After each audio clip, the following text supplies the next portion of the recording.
Okay, let's get started. I'm running a little bit behind. I was having some tech issues, and I apologize for my tardiness. Welcome, TikTok family. Welcome, YouTube family. Today is a very well. We got a new moon coming up, but today my new moon start, so I'm very, very excited about this new moon. Get on in here, TikTok family, YouTube family. If you're interested, let me before I begin. My name for those of you who do not know me, my name is Miss Penny. I run the chemistry YouTube channel, the TikTok platform, um, and the Hoodoo Spiritual Roots Hoodoo community, and I mentor that community. Welcome, welcome, welcome. For those of you that's in the community or interested in ritual, this is a great time to get in our collective ritual where we come in together and raise the energy to move our work right along. If you're not, if you think that you need some help with your rituals or you need that extra boost of energy to get your work moving, get into our collective ritual. Okay. That way you can also pick up a few tools in helping you move the work. Because I we do the work over there. I get serious with that ritual. So we're gonna have a Wayne Dang Doodle. Okay. So if you interested in collective ritual, get in there because we're gonna have church, baby. We're gonna move some stuff around. We're gonna get this energy moving and going. And I'm about to get going up in there. I can't wait. Okay. I've been already uh getting myself all geared up for it. So this is some a great energy to do road opening work with, to see all sorts of magic manifest. So if you're not tapping into this energy, what are you doing? And if you're in our community and you're trying to heal and get some things going, plant some new seeds, you need to get into our collective ritual. Okay. So today we're going to talk about archangels. Yes, we're covering this again, you guys. We're covering this again. And if you guys have been following me on TikTok and on YouTube, you know I've been working uh, with angels really often. Well, a lot, every day, every day. Yes, I have. Every day I've been working with angels and using some of the techniques that we have covered in our community, and it has yielded great results. So, we're going to, talk about it today and give people a few more minutes to get in here because I'm starting a little late and I do apologize that tech issues, tech issues. So some of you that are new to our community, this probably is brand new to you. Okay, I'm trying not to keep you long today. Just making these a little shorter because we've already covered this. But if you have questions and you want to chime in here, please feel free to do so. Okay, what are angels? What are angels? What are they really? Okay, and what are we using them for in hoodoo? And I go over this again because these are the first energies you should be working with if you're a baby. If you're a baby in hoodoo, you be working with ancestors and angels and saints. Okay, to keep you safe and to get some work done that you need to get done, and healing and shadow work. They're going to be good at that. Okay. Angels are the most pure energy, whereas archangels are the powerful, intelligent forces that direct that energy. They use energies of different frequencies corresponding to different colors. Now, what I've noticed here too, when I've been doing path working, you can go look at our book, Raziel Path Working. We have that in our community. I've used a lot of those techniques in that book to communicate and interact with these angels. And what I found in meditation is they have been showing me a color. And I'm like, what is going on with this? They have been showing me a color to identify who they are. And it was tripping me out because I'm like, oh my gosh. And they have been using that to confirm their communication with me. And it's a part of their signature and their energy frequency. So I've been seeing that a lot. when I go into meditation, that's usually what's happening there. I'm just like, what is happening here? Uh, and it's been yielding some great results. So if you have not been doing path working and meditations with them, you know, you're missing out. Now I'm used to sitting up tables and altars to them and doing ritual to them in that way. But since I'm in Thailand and I'm limited to the access, resources to set up a table, I'm in a smaller place. Now I'm doing a lot of path working and meditation with them, and it's yielding some awesome results. Okay. I'm just got a little corner, a little altar in the corner of my room set up, and uh, I work with the angels from there, and it's been yielding very great results. I don't have any sigils, I don't have any pinnacles. I'm using nothing but my mind, some candles, and incense, and petitions and requests. That's it, and it's been yielding great results. So, like I tell you, you can do this practice as advanced or simple as you want to. There is no one size fit all. Whatever you're comfortable with. Okay. Archangels are essentially stars, just a couple of steps down from God's. They exist on the level of creation immediately above ours, which makes them relatively easy to contact. They're also incredibly willing to work with us if we ask. They cannot help you if you don't ask. If you don't, they cannot interfere if you don't ask. Okay? They don't interfere. Now they can intervene in cases of emergencies, but they're just not going to come in and help you if you don't ask. They cannot go against your free will, and they're very easy to talk to.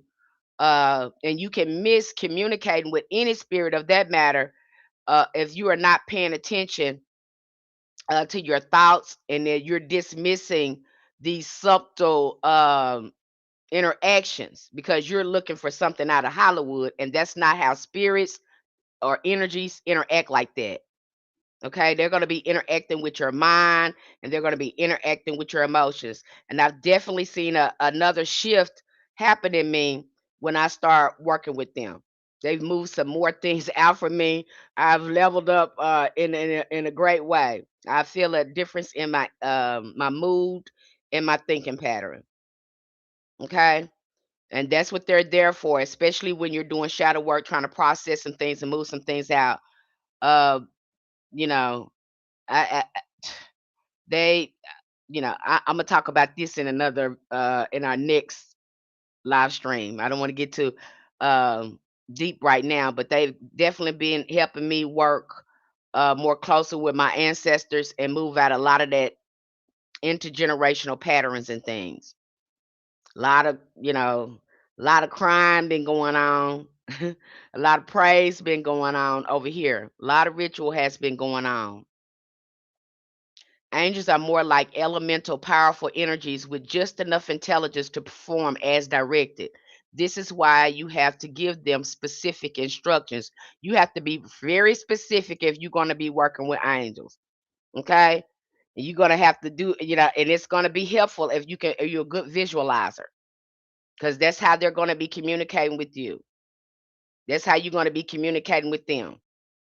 So if you're trying to manifest something or you want something to be done, be specific, write it down, be specific, and try to visualize it and feel the emotion behind it. Okay, that gives them more information to work off of.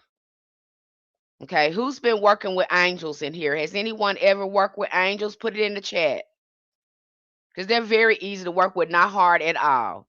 And if you're in our community, then we've went over a lot of this. This is just extra information, especially for our newcomers. Anyone ever work with angels? No one working with angels yet. No one in there working with angels. Have you looked at our materials in there to cover that? Because we got loads and loads of information to help you get started with working with them. And we have a multiple techniques that you might find comfortable. Okay. And we have the angel hours as well listed there. They're aligned with planetary energy. They come on at different hours. So if you're coming on at an hour, say a Sunday. If you're needing something really done and you need protection and you want to get your first bid in, it's best to get up early in the morning with Archangel Michael come on Sunday. That's the best time before the sun come up. I think they come up when they first come on during the day. It's like the first hour start at 5 a.m. or 6 a.m. Okay, but you get more results with them when you are invoking them or petitioning them during the hour that they're on. Like I tell you, there's structure with this. We don't just, there's structure and discipline in most magical practices. I know you're seeing spells up here and people telling you to go do this tomorrow and all that. No, no, no, no, no. No, no, no, no, no. Anyone who's a seasoned practitioner, we know there's a time and place for everything. There's a season for everything. We plan things out before we do it. Okay, there is some sort of structure to that. And that's a lot what runs people away uh when they find out that you're gonna actually have to do some work in these spiritual systems.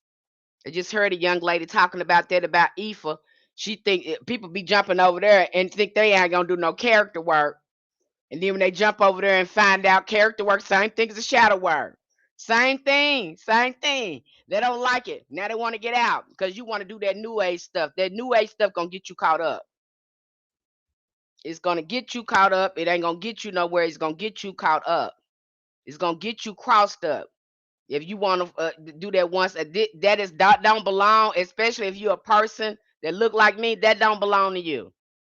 That is something made up by their ancestors.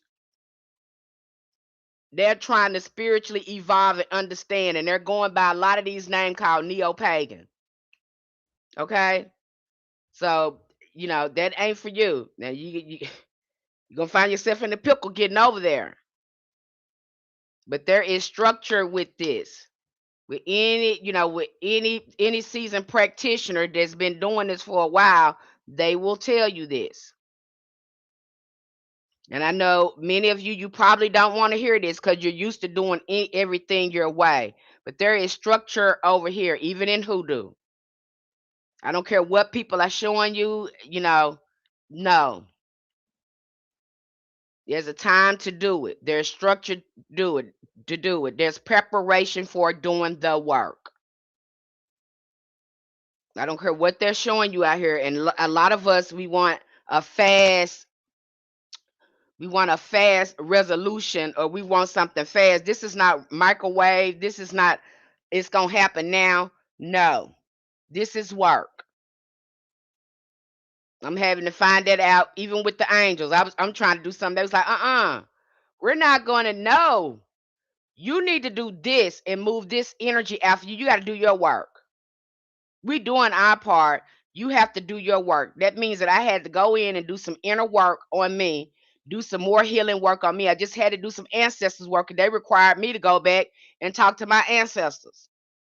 It was like, you need to go over here and fix your lineage because you still got some of this stuff that's blocking you up. So you need to go over there and work with your ancestors while we get this together. Yeah. The inner work, it needs to happen. I don't care what these people told you. I thought I heard the school bell ring. Hey, Miss Penny. Hey, how you doing, M Funzy Black Magic Mike? Okay. Can't make soul food in the microwave. No, you can't. But people would try and then get mad at you. Then get mad at you, they get mad at some of us practitioners. And I think what makes it more difficult is that now they have commercialized hoodoo. This even in our community. They have commercialized hoodoo, and now it's become more surrounded around capitalism than spiritual incision. Everybody just trying to make money. And in doing so, you're missing a lot of information because they're trying to commercialize it and sell it to you. This is something to be lived. I know you don't want to hear it, but I don't care.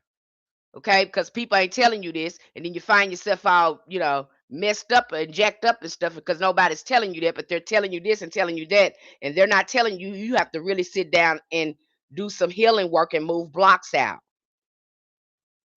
This is not going to work if you are not consistently, working on yourself and moving blocks out. And angels help you do that in a non-judgmental way. Yeah, especially since the sickness. Nobody wants to hear this part. They want to be shown.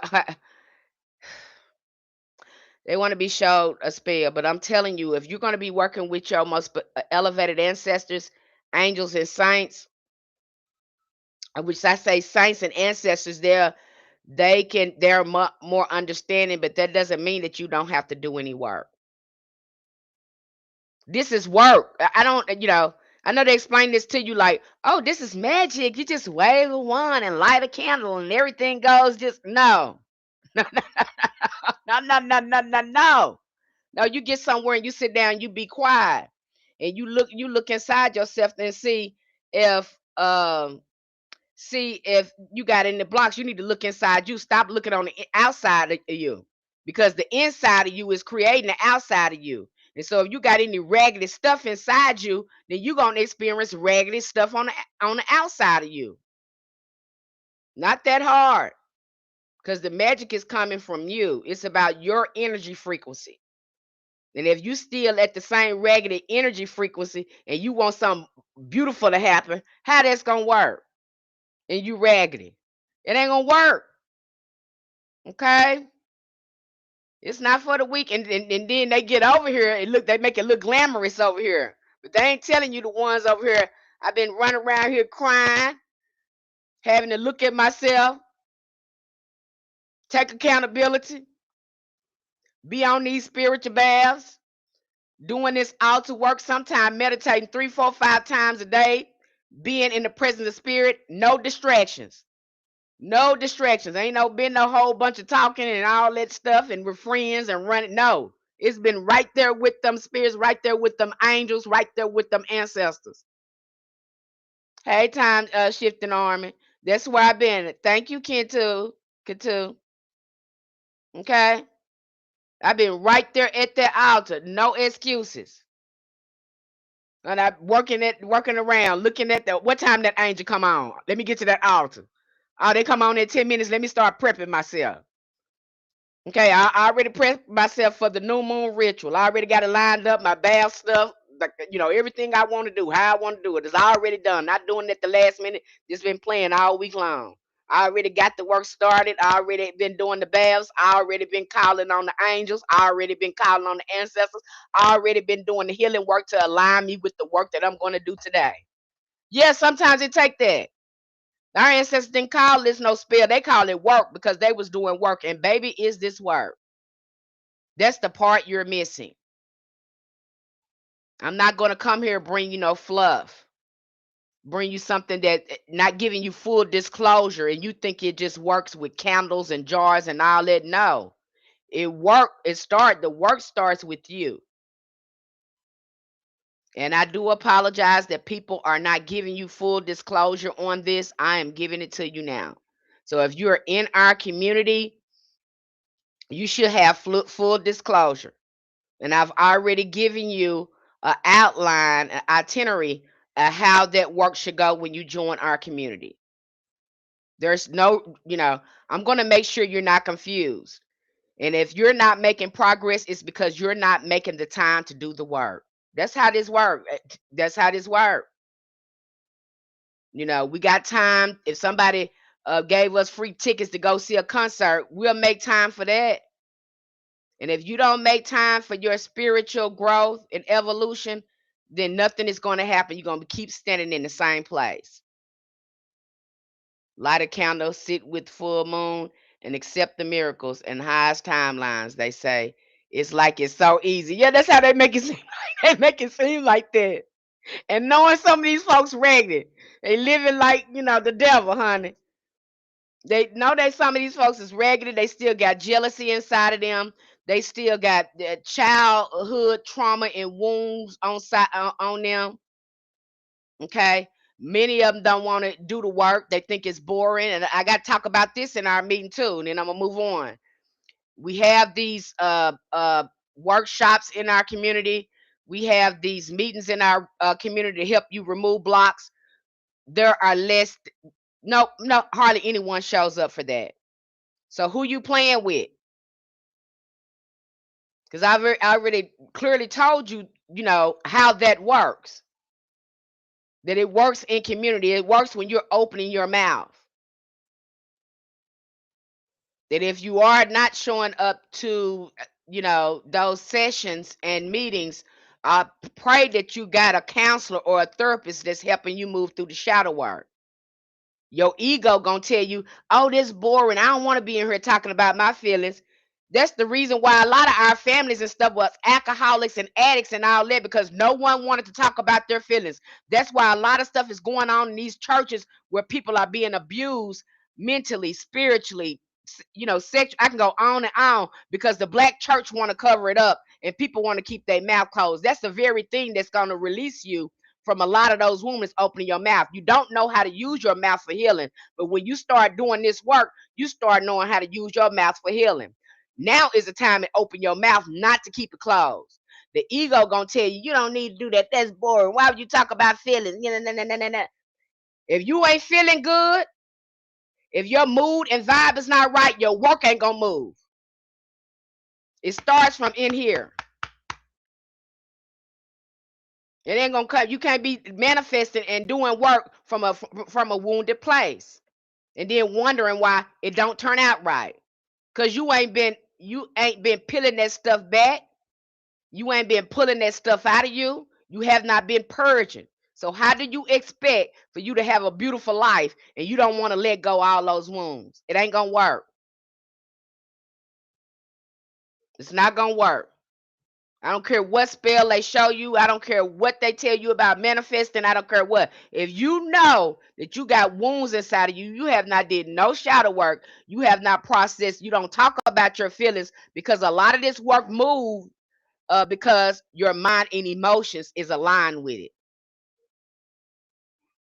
You're gonna see this over and over again, and you're gonna see this. That's why I put your face and start giving you materials and resources so you can get it through your head, the work you have to do. Forget what these people telling you, because these people are commercializing this and trying to make money. They're gonna leave that up to you to find it out. Just saw somebody talking about you know, pentacles, showing somebody how to use pentacles, but you're not telling them everything. You're just telling them how to use pentacles. Telling them, you know, they can use pentacles for this, but they are not educated. They don't know anything about the practice. This is what's going on there. You're getting bits, and many of you are getting bits and pieces of information and try to build a practice instead of sitting yourself down learning.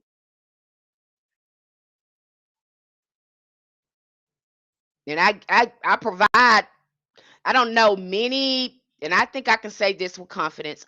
I don't know many practitioners that's coming here, sitting here, giving you the whole scoop, the entire scoop, without no fluff, without, you know, misleading you or anything. I don't know many that's doing that. Okay. It's not popular. Not a lot of people like it, because you have to figure out too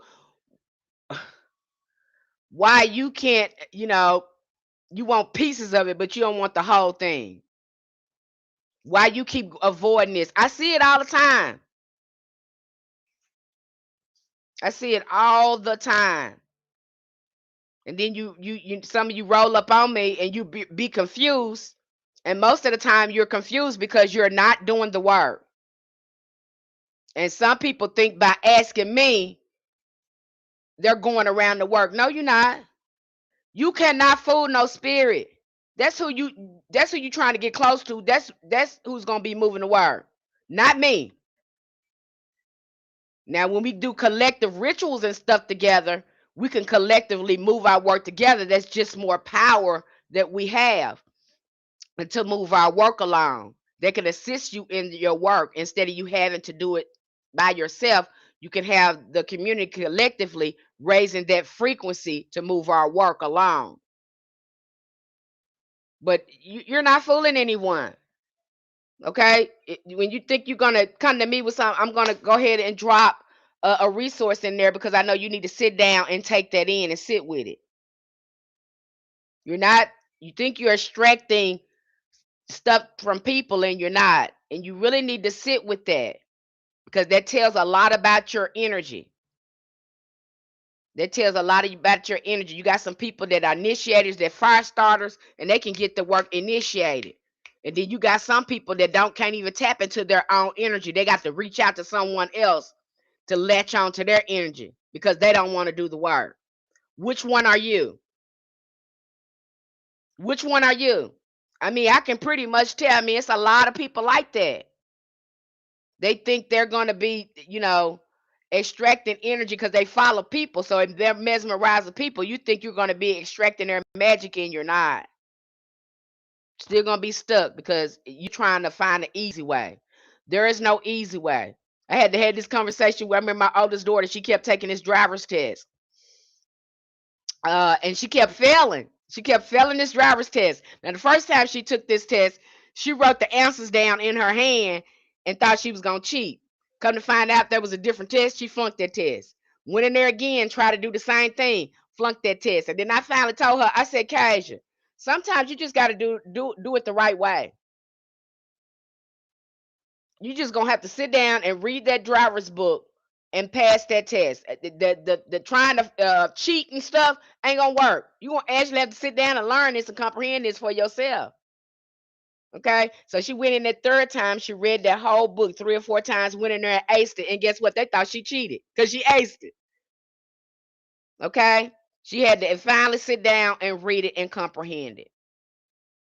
It's a disservice to yourself. It's a disservice to your ancestors to think that you can find a quick way out. It's just with this right here, these spirits watching you. They're watching your character. They're watching you do the work. And if you're not doing the work, you're gonna be stuck. You're gonna be confused. You can jump to that practitioner, this person. I'm gonna follow them. Bottom line, you're gonna have to do your work. I don't know what you're doing. It's just one one way sometimes. Yeah. You just got to sit down and do the work. And no one wants to do that. No one wants to do the shadow work. No one wants to, no one, it's not many people that's wanting to do that. It's very few people who want to sit down and do the work. Don't be mesmerized. Yeah, our ancestors, they did hoodoo, they did conjure, they did root work, but they also said they was sitting down somewhere quiet. They didn't have no distractions. They weren't following a lot of people. They was listening to spirit. And the only way you gonna trust that is clean all that, you know, crud at the inside of you and get close and devoted to those spirits like that. Doing your rituals, consistency. These spirits like consistency. They don't care about your title. These folks are sitting up there, they didn't commercialize a priest, a shaman, and all that. Ain't got none of that stuff in them. And spirits don't look at you like that. Okay? So that's why I'm saying it. I'm seeing it. I'm seeing it all the time. The misconception. Uh, you know, I'm seeing it all the time. It shows how sick we are, especially my sisters and brothers in America, because you done had people to play with your mind since you come out the womb. And some of us, we got our own people playing with our mind and our intelligence, and we're being bamboozled. They know all. You're not tricking nobody. You can fool Miss Penny. You can fool me. You can try to fool me as much as you want to, but this gonna come out in your practice. It's gonna come out in your practice. Okay, it's gonna come out in your practice. Your results are gonna come out in your practice. Okay, and once you start healing, they see you healing. It's a byproduct. When you heal this, they'll open the door and you can do this magic. When you heal that, they'll open the door. You can do this magic because you've lined yourself up with the work. That's why I promote when you get over there and start working with your ancestors. A lot of spiritual baths, protection, and shadow work need to be going on because you really need to see yourself. Some of us living out our ego. Yeah. Okay. Just did a workshop the other day. When it comes to that shadow work, Nobody want to do that work, but everybody want to touch magic. Let that sink in.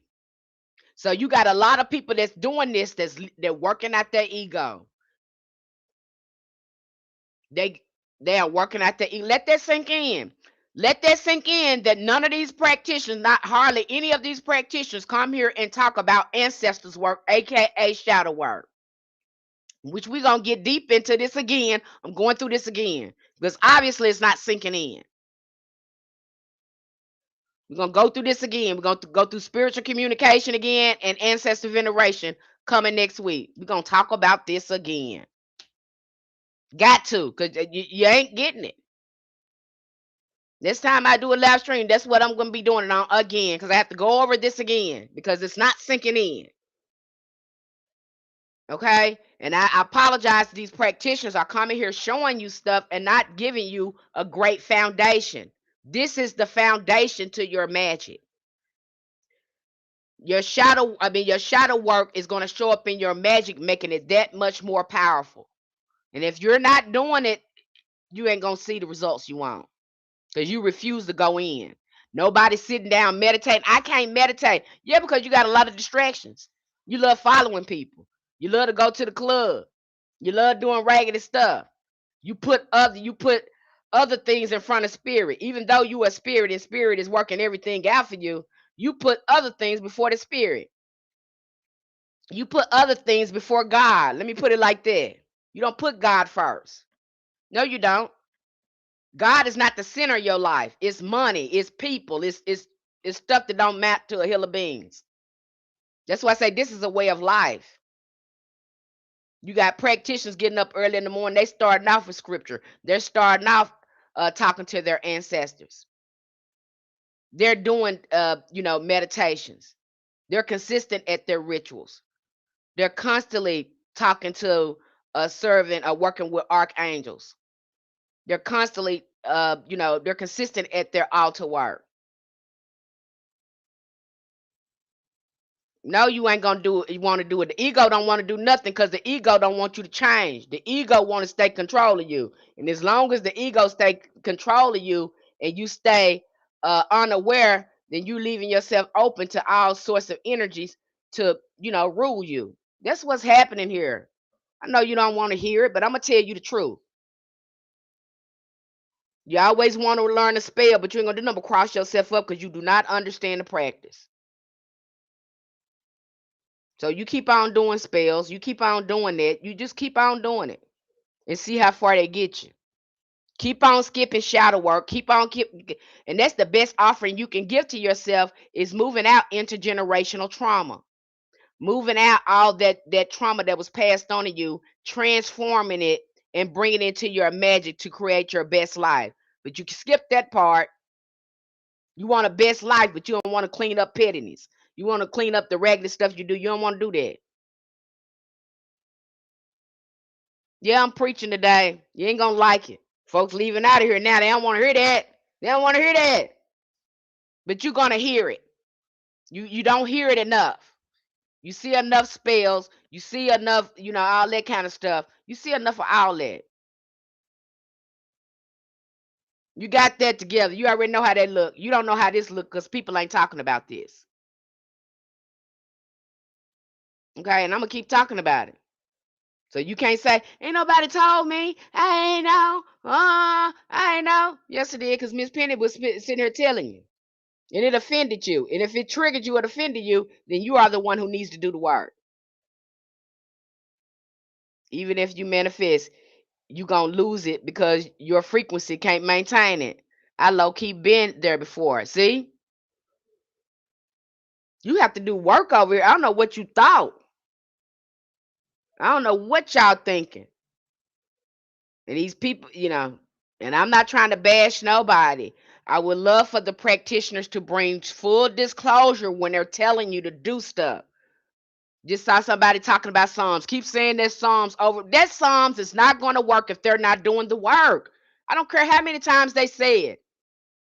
I don't care if they get up early in the morning. If they spirit and mind is not aligned with what they're trying to do, it's not going to work. So stop telling them to do that. It's like beating a dead horse. Get them people over there and they need to heal. That's it. Frequency ain't gonna be right till they move that intergenerational trauma and stuff out. That is the core of this work. That is why I have you looking at these books. And see, these a lot of these people don't want you looking at no books because again, they can go on with their shenanigans. We got too many practitioners that look just like me that have written books, resources, giving you the full scoop so you can't get it twisted. It's a red flag if a practitioner's not telling you this and they steady trying to show you spells and stuff. That's a red flag. Nobody's talking about intergenerational trauma after your ancestors went through 400 and plus of slavery and Jim Crow, and nobody talking about that. Nobody's, and them people still doing that over there to you, and nobody talking about that. They just showing you a pretty little spell, and you don't think nothing wrong with that. Hmm? You don't think nothing is wrong with that. Okay, keep on with the with the. That's why I said that our mind is so sick. We love fantasies and fairy tales. That's why Iran got to send over Lego videos because the attention span is so short. We want something so fast. We don't want to earn anything. Attention span, so we don't want to get nowhere and sit down and be quiet. We want somebody else to give us an answer instead of developing our own intuition and inner knowing. We don't want to do that. But you want to do what you want to reach for this. Look at yourself. I can't tell you how many people that get over there that, when it's time to do the work and it's time for you to show up and do the work, no nobody want to do that. But I guarantee you, if I had a spell, just showing spells in there, everybody be front and center. But then the thing with that is if I showed you the spell, how many people going to be coming to me telling me it didn't work?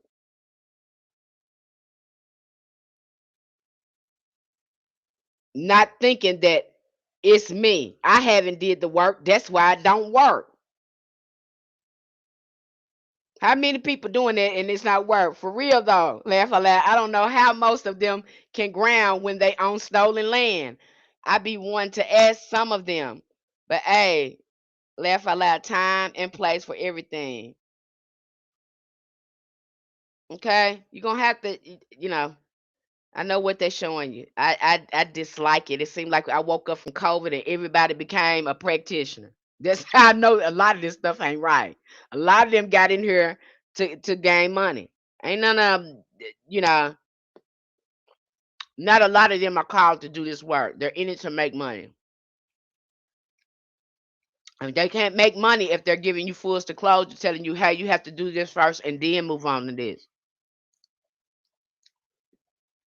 Now, I don't know if they're, trying to market to practitioners that's already seasoned, but doing this, if you're new to this, you need to have a solid foundation, beloved. I want that for you. Believe me. That's why I come up here. I want you to have progress. I want you to see your ancestors show up and shift things in your life. I want that for you. That's why I come here and give you full disclosure. It is not to discourage you. It is to give you full disclosure about how this works. Okay? I want it for you. That's why I go so hard of, dismantling all the misconceptions and misrepresentations. That's why you see me come up here and repeat the thing over and over again because there's too many people out there giving you spells and stuff. And that again, there's accountability. They have to be accountable for that, though. They have to be accountable for that. And then you have some of them that you get in there, they're being mentors, but they're not giving you the work that you need to do. Okay. There are two reasons we invoke angels and archangels: material manifestation and spiritual sustenance. The difference between the two is fairly straightforward. When practicing manifestation, we invoke energy into our ritual space, then direct it towards something.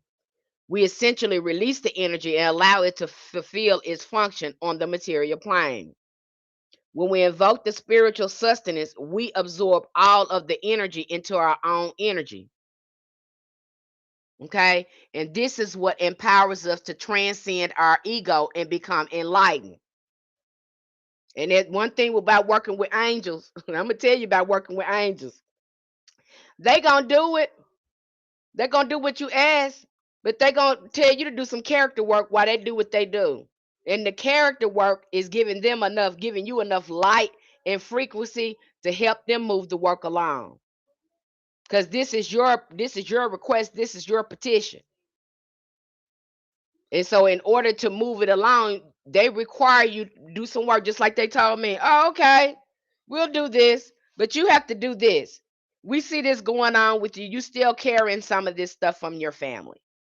And I'm like, I don't want to do that. People made me mad. Yes, ma'am. It's time to let it go. I thought I let it go. No, you haven't. You still are living with regret and resentment. Okay? We see right through you. I'm like, no, I'm not living with. Yes, you are. Yes, you are. You can stop playing with me. I kept on getting every time I did a reading, trying to convince myself, because I'm gaslighting myself. I'm playing with myself. I kept on getting the 5 of swords and the 3 of swords. I said, yes, ma'am. No, the 5 of cups and the 3 of swords. Yes, she is. Yes, you is. I was like, oh my God. Yes, ma'am. You still doing that. Okay. We doing what we supposed to do. Do what you supposed to do. We have no problem with doing it, but we see this in you. This is blocking you. We can't get you can't even get on this frequency and vibration because you still stuck on this stuff with your ancestors. You need to get over there with your ancestors and start doing some healing work. They kept telling me over, and I finally I broke down. I cried. Okay, hey, I get the business too. Did I like that? Absolutely not. I didn't like that. I kept convincing them, nah, they ain't over on me. Yes, it is. So you can't fool them. They see right through you. So ain't no sense in you shucking and jiving. You can shuck and jive with people, but you can't shuck and jive with these spirits, especially the angels. They say, we're going to do it. We're happy to do it. But we're also happy to see you heal too, because we know that you can't get on that vibration and frequency because you still got this stuff, these cords and stuff hanging on you that your ancestors haven't moved out. Oh, it works hand to hand. You think it don't, but it do. Did I like that? Absolutely not. I didn't like that. That means I had to sit around here and I had to go deep. I had to move all the distractions out the way. Been doing a lot of boohooing and crying and grieving. Did that feel good? No, but I feel better. I feel so much lighter after doing that. And after doing that, I'm just like, oh, I'm so happy. They was like, we know. We know what we talking about. I'm like, I feel so much lighter. I did this, I did. They was like, we know. Okay. You're not fooling nobody. Even the ancestors told me, you resisted to do this. Do this. Do this. Okay. Did I want to do that? No. The ego never wants, the ego is always going to resist. Are you willing to check yourself? And the ego is more manipulative than what you think. You think that ego ain't manipulative? That ego is manipulative, baby. Honey, you got to shut that thing down. And a lot of us are, trying to jump in here with our ego. That's gonna get you messed up. Especially when these spirits are trying to, your ancestors and these angels trying to sit you down the hill to level you up, and you not want to do it because you think you all that. You think it's all that. You think you okay? All right, okay. I learned not to do that no more. No, I might be blind, have blinders on, like I don't see that. I don't know. But ultimately, I have to sit down and do the work. Even practitioners, even the ones that think they got it all figured out. No, we're all nobody is doing this without doing the work. Okay. An added benefit of gaining spiritual sustenance is that it is also has profound effects on your experience of physical realm. We feel lighter, happier, and more content. We also care a lot less about things that don't ultimately matter. social media, relational drama.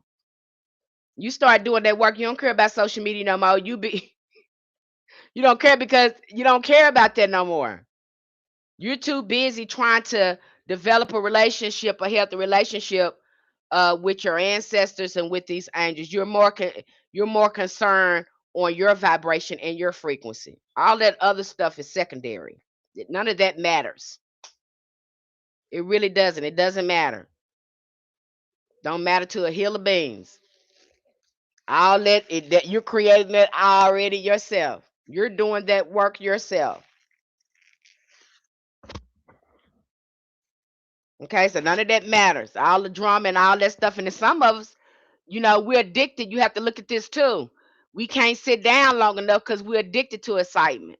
Some of us we run to drama. We love drama. We love pettiness. We love that. Some of us grew up with a lot of drama going on, a lot of pettiness going on. So we're drawn to that, and that's not good. Okay, that shows that there's some things that you need to clear out of that. Some of us love drama. We love other people's business. We love gossip and all that. All that lowers your frequency and your vibration. Yeah, I was like that too. I love drama, honey. And I was dramatic myself, honey. Living like that with a whole bunch of, family members that living in chaos like that. I love drama. I didn't see it at first, but once I sat down and started working with myself, I said, you know what? I do like drama. I like to see when people got, I need to get somewhere and sit down and be quiet. Why I like all that? Why I like all that? Why I like to be distracted with all that? The bad girls club and all this kind of stuff. Baddies and all that stuff. Why I like all the fighting and all this stuff. What some of us addicted to that. We get some type of what do you call that? We get some kind of adrenaline hit. Some of us addicted to being a victim. We don't want accountability. It's always what somebody did to us. They did to me this to me. They did that to me. But you're not gonna look at the part where you're a willing participant on why they did that to you.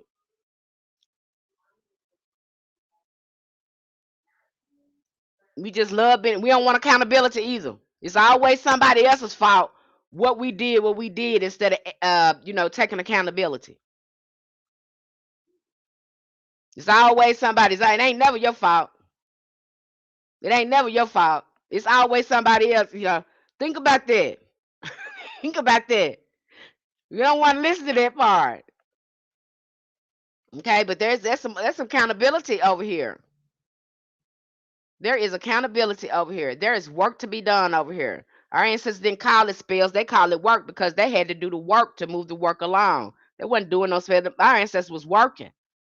They was working on themselves, and they were doing the work to move it along. Well, nobody just sitting up here waving up one, talking about, oh, it's gonna happen. I'm gonna stay ragged and it's gonna happen. No. Have you ever seen a seasoned older practitioner move like that? No, you have not. Most of them lived in solitude, and whoever else was around them, they was doing their work too. They were very particular about the people they kept in their company. I'm very particular too. A lot of people, I ain't got no, I don't want no whole bunch of friends. I don't want that around me because I don't need anything disturbing my frequency of my energy. Yeah, I don't want nothing like that, and they're gonna have to prove themselves to be in my space because I'm not gonna jeopardize my frequency and energy getting entangled in with people. I'm just not gonna do it. Not gonna do it. Okay? That's a great way to mess yourself up. And some of us got people around us that's hindering us from our growth. But you don't want to get rid of those people. But everybody can't when you grow, you outgrow people. When you grow and level up, you're gonna outgrow them people. Yeah, you ain't gonna be wanting to go to the club and do all that crazy stuff and all that stuff. You ain't gonna be wanting to do all that stuff with them people no more. And you're going to really see their intentions too. I know you want to hear that. Same thing. So there's a little truth. There's a universal truth when it comes to this growth. Okay? People, you might outgrow family too. That happens. That's how you know you're ascending. You're growing. You outgrow people. What was cute to you ain't cute to you no more. Okay? That's all that goes with it, you guys. Okay? Spoken prayer is different forms. Songs, hymns, which have traditionally been used to summon angels, prayers, decrees, are more powerful when you repeat them. Now, you'll see us do this a lot in ritual. When you're going into your ritual with these angels, they love to hear something. That's I've been playing nothing but the gospel songs of my ancestors, staying on that frequency, steady singing these songs, moving my work along because I'm giving them more light energy, giving them more motivation to move on my end. If you've ever been to ritual with us or with me, that's the first thing I'm know. We're gonna be playing this music, baby, because we got to raise the energy to get the work moving. We got to be playing. There's a reason why our ancestors were singing those songs and testifying. They were tapping into those higher frequencies, moving the work along. So it's how you going into your ritual too. How you going in your ritual? If you going in there, I'm bored, I don't want to do it. I want them to move for me, but I ain't gonna sing, I ain't gonna dance, I ain't gonna do nothing. Well, you don't want nothing. You don't want nothing. You don't want nothing. If you can't come in there with a joyful dance, already giving gratitude, moving that work along, well. Let's see how it's gonna move for you. Some of us coming in the ritual dragging our feet. We don't want to participate. But I guarantee you was at a concert somewhere, you'll be jumping up and down, raising your hands for them damn people, won't you? Won't you? Won't you? You'll be jumping up and down. Oh, look at Beyonce. Ah! And she don't give a damn about you. She don't give a damn about you. But you'll be raising your hands, jumping up and down for him. You know, the sickness is real. Oh, look at Tiana Taylor. Ah! You raising your hands, acting a damn fool. Okay? Even talking about them. The sickness is real. When you need to come in with a singing and dancing, you want that to move, I already be giving Thanksgiving. And I know in a minute you probably going to Rich and say, ooh, Miss Penny just be shouting and crying and just raising her hand. I sure do, because I'm for real. I'm not coming up here playing. I need my stuff to move, and I'm thankful. I'm grateful. I want it to move, honey. I'm coming in there knowing it's going to happen for me. That's what our ancestors did. You seen it in the hoodoo church. You seen it in the church. That's why our ancestors was singing and praising and singing them songs. And they experienced a lot of miracles. Things started shifting for them too. Singing the songs, moving this work right along. That's right. And and over again. That's why I try to get you guys familiar with rituals so you'll be more successful and have some type of framework for your ritual so you'll know how to get your work moving. There's a reason why we're singing the songs. It's a reason why I'm jumping up and down, clapping my hands. It's a reason for that. All this moves the work, and you see this over and over again in your book, and especially in the book we just covered. They sit up there and tell you, sing these songs. These angels like these songs. Sing the songs. Clap your hands. Dance. They love this. It gives them more energy to work with, more light energy to work with. You're not doing anything but adding on to the energy they're already using to answer your petition. You're helping the petition. You're giving more energy to the petition. Are you doing that? They sit up here and they said this. I mean, I've seen this in so many of our resources. Right, the answer sitting there, right in your face. Right in your face. It ain't gonna work if you ain't gonna read it, if you ain't gonna apply it. Affirmation. Steady keep having that going on every day. You have to keep feeding your spirit this. You have to keep feeding your spirit light. This is light energy. And in order to tap into it, music is spiritual.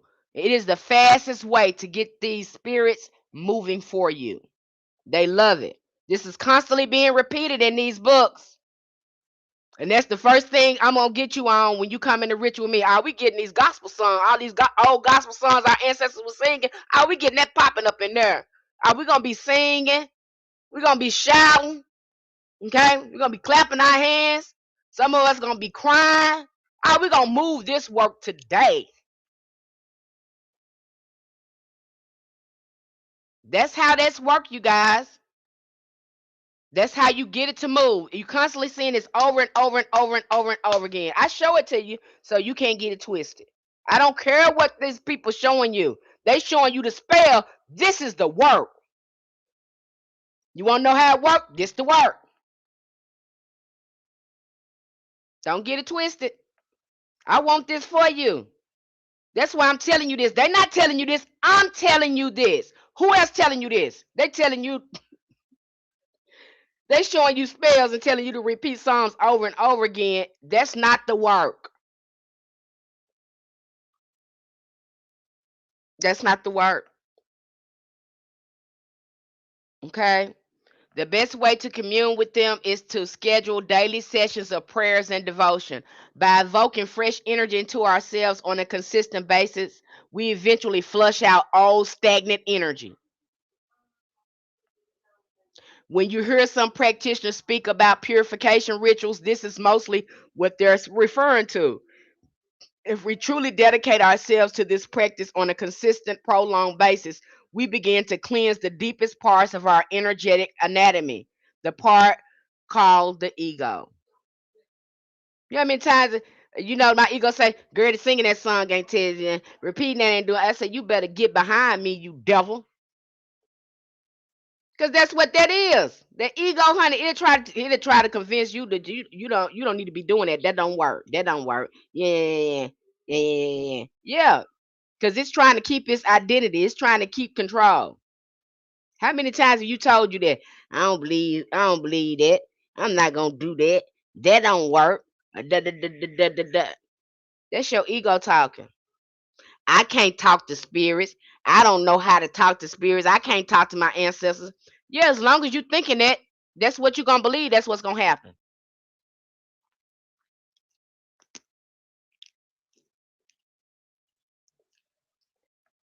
Faith without works is dead. That's what that means. Faith without works is dead. You can do that spell all you want to. What work have you put behind it? That's what that means. Ain't nobody doing no work without. Ain't nobody doing having faith without work. You seeing it right there. You can wish all you want to. Where to work at? You can do as many spells as you want to, and have faith is gonna work. But did you put the work in behind the faith? Did you? Everybody that start out like this, who do it start working for them at first? Your ancestors, they have mercy on you, and then they hit that wall where they ask for something, and it's gonna require them to grow, and then nothing start working. Nothing is working. I had that problem too. That's why I can tell you, nothing is working. You wouldn't like, why this ain't working? Your ancestor said, well, you have to grow first. You asking for something that requires you to grow. We want this for you, but you're gonna have to clean this out first. Okay? Faith without works is dead. It's not gonna happen. You need to get that through your head. Okay? I know a practitioner that is not doing shadow work, that's not doing this kind of work if they're seasoned. Now I don't know about the other ones out here that's with the fluff. I don't know. I don't know about their practice. I can't say. But you know, my thing is, if you know you're a practitioner, you're selling this kind of stuff. If you want people, give people full disclosure so they won't be confused. Okay. Before long, your relationship with the angels will turn into an upward spiral. The angels will help you feel more positive. They're going to help you, and we need to be feeling that we come in our work. Don't go into your work, You need to have those vibrations up. Okay, you need to have those vibrations up. But if you are coming in there like that, ask them to help you. Tell them what's going on with you. Start purging and opening your mouth so they can help you. You will feel better. That's the first indication that you're going to have that these angels are working for you. You're going to feel better. You start to feel better. Your mood starts to feel better. That's the first sign of, oh, because this energy works on a subtle level. It's going to have an impact on your thinking and on your feeling. You're going to feel, oh my gosh, I feel better. Oh my gosh, I did this and I feel, oh my God, I can really do this. I really feel it now. You're going to feel better. That's the goal. We want that to happen. Once you get on a higher frequency and start moving that stuff out, so when you get ready to do your work, ain't nothing in your way. Okay? The angels will help you feel more positive, and feeling positive will bring you closer to the angels. Angels answer your calls with precision, and they take pride in doing so. They love to help you. They want to do it with precision. That's why someone's like, we want to do it, but we see you got low self-esteem. We see you got generational trauma on you, and oh, we can't move this when you got that like that. It's not gonna work. Okay, we got to be motivated by you. You got to keep this going on. You got to be able to tap into those light frequencies. It ain't gonna work if you can't do it. They see the problem. You can tell them, and I've seen them like, that ain't what's wrong. They say, yes, it is what's wrong with you. So when you ask them for something, they're going to require inner work. That's what they are. They want you to see you healed and whole. So they're going to do it for you, but they require you to do the inner work. And I think that's absolutely beautiful. The more specific the request, the more specific the answer will be. As long as you're living your life in harmony with universal source, they want you in alignment, universal alignment. This is about alignment.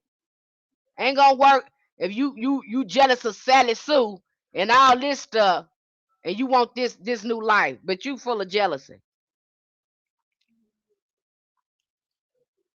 You don't want to admit it.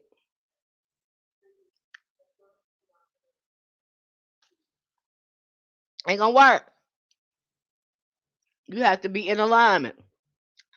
But some people, this is becoming popular now. This is why some people they would rather go work with demons. Not a lot of people like working with angels. They'll go work with a demon. And we just went through this with Solomon. If you gonna work with those demons and you ain't did no shadow work, you're gonna find yourself in a contract or pact with them. You're gonna find yourself in the pickle. Yeah, you can go conjure and go work with a demon in the spirit, but you better be careful with that because they're gonna use your own wounds to enslave you. Enslave you. Same thing happened to Solomon. Solomon wanted them, Solomon, he was just mesmerized by Amadeus. He was mesmerized. And it made sense because Asmodeus, he was a demon that helped men follow their lust. And Solomon had all those wives. So it lets me know he was highly manipulative. And he was mesmerized by Asmodeus. And I'm sure he did a lot of love spells on those women too. And what happened? What happened to him? He was enslaved by Amadeus, took over his kingdom, and what did he do? Because he had offended the great mother by all this manipulation, catering to his lower nature, because that's what that's about. The demons are inside you. They ain't outside of you. They are in you. They're easy to access, just like these angels. And some people, uh, instead of healing themselves, they prefer to work with the darker aspects of themselves. But be careful with that because those spirits will enslave you, have you signing pacts. This is the real deal. Okay, and what did Solomon have to do? He had to go marry Nehemiah, and then he had to confess all what he done to her. That's shadow work. He had to do shadow work with the divine feminine, and then he was restored. That's why you see some people they rather work with a demon because they don't want to level up. But that's how you can find yourself in a pickle because these demons are manipulative. They are tied to your ego. They're there to keep you blind. The same thing that happened to Solomon. He got caught up. Your divine spiritual mind is awakening. Teach my sister. Okay, Lamar Curtis. I'm glad you guys are getting some out of it. That's what happens. That's why you got a lot of people they work with demons. They don't want to do that work. It's much easier to just go work with the demon. You see that? You saw that in con. That's why conjure. It's easy to do conjure. Conjure is easy to do. Them demons waiting to make a pact with you and manipulate you. Yeah, they gonna come. They also gonna manipulate you too. They're gonna manipulate you. Some people go into a hexing frenzy. They want to hex everybody.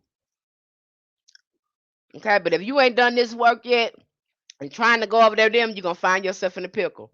Go read, go read that last resource about Solomon and Magic we just posted. And Solomon did, and he was very talented in working with spirits. Okay, he had that ring. He can call command any spirits he wants to, but he got bamboozled by that spirit, by that demon.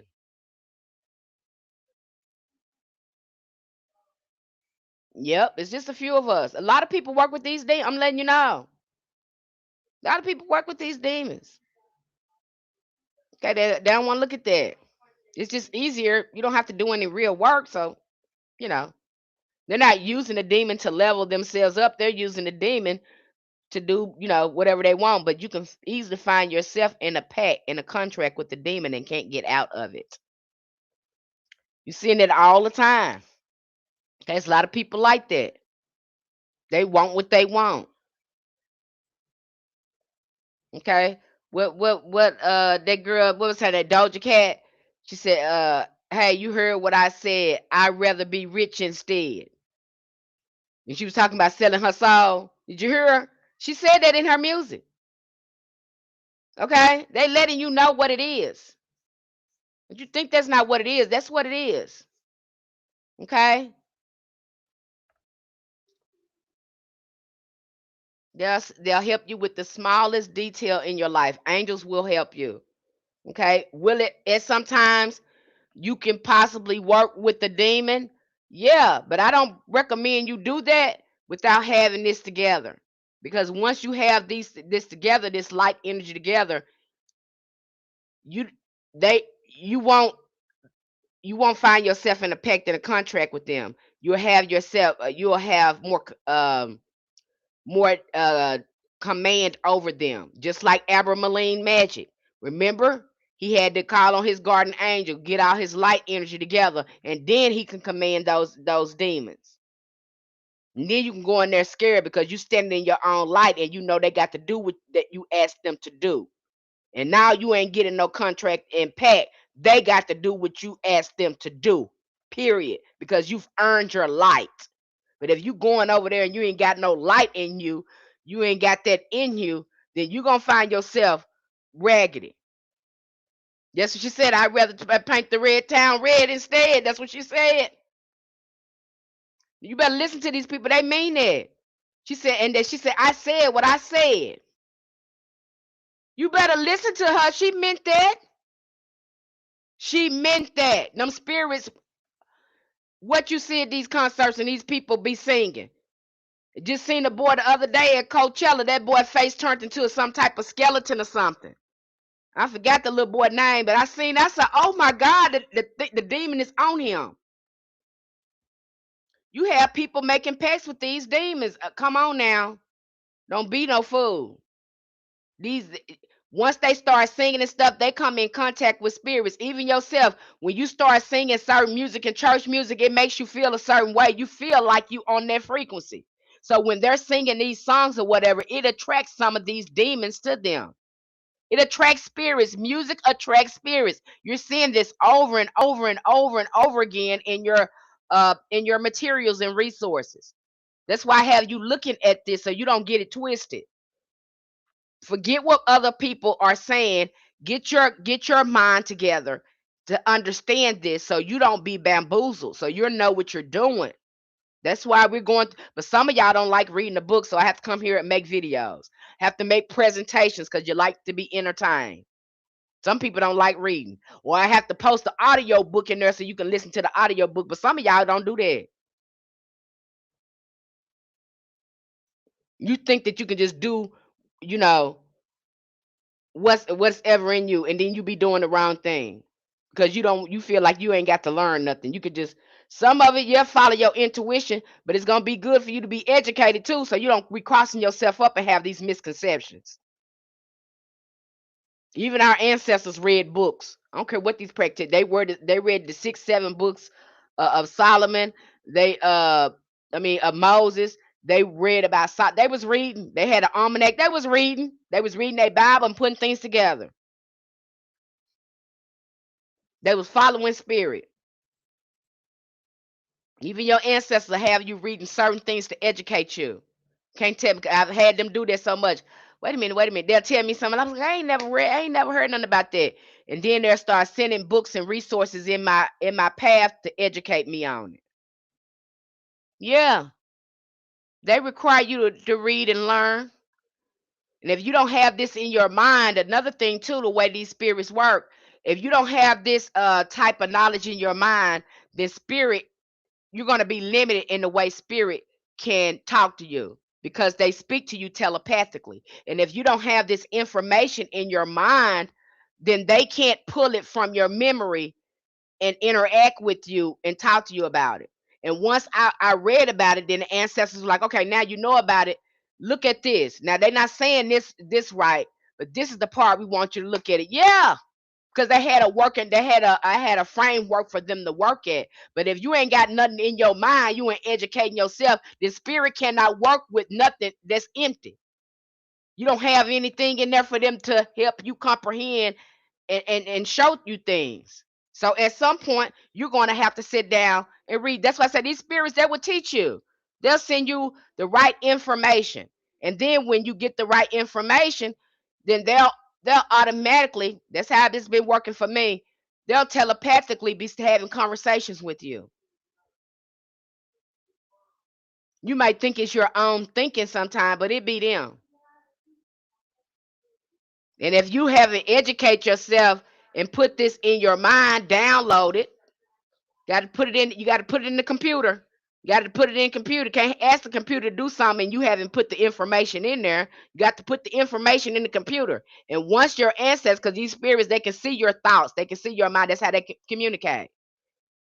They can see your thoughts. They're living on the mental plane. So once they see that in there, oh, they know this. So now we can have a whole conversation with them about this. Now that they have downloaded that program, we can have a conversation on it now. And even if they tried to explain it to you, sometimes my ancestors have tried to explain something to me. I was like, that don't make sense. I ain't never heard that before. I'm like, okay, you ain't heard that before. Okay. And then I start running into things like, now get that right there, because this is what we was talking about. I'm like, okay. And I get the book or resource. I'm like, oh, that's what you were saying. Yeah, that's what we were saying. I know you didn't understand it because you hadn't had this information, but now that you got the information, now you can have a greater understanding. That's how that works. I've told you this over and over again. They're going to work with your mind, your emotions, your mind, your mind. All the occultists say this. Many of the seasoned practitioners of magic, they are going to tell you this.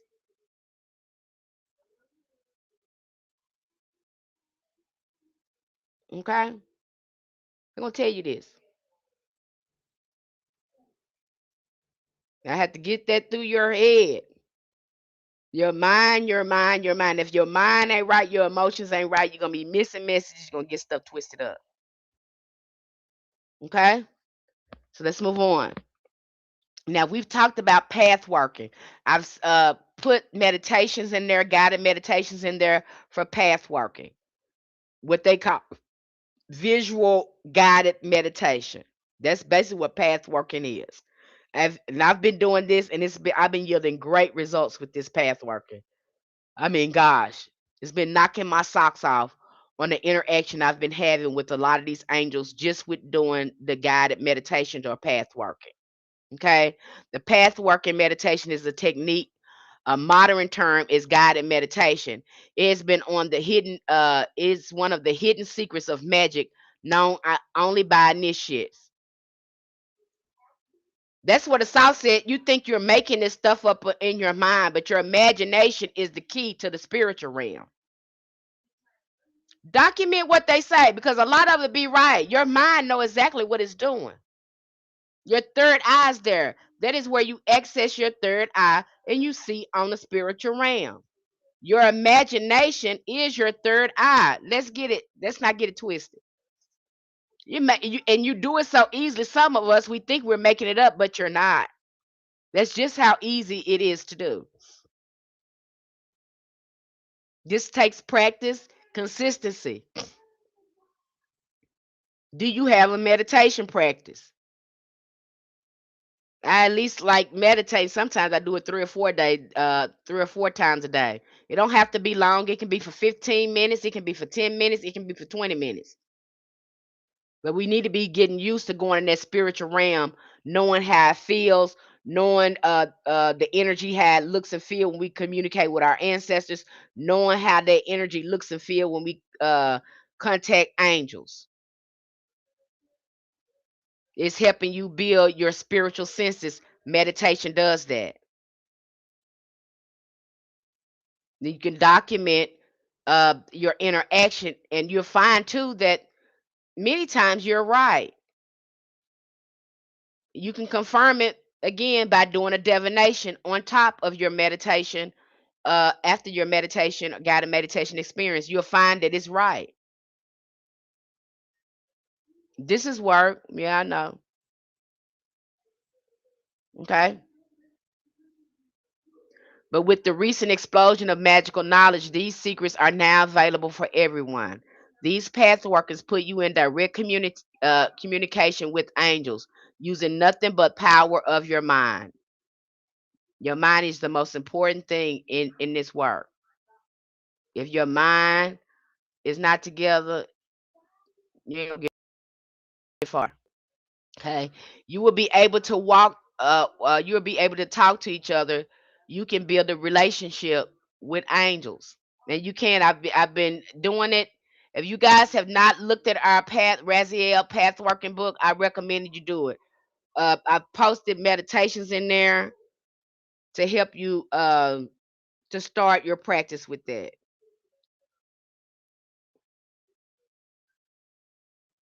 There are wonderful beings with real personalities. Many are surprisingly playful and a joy to work with.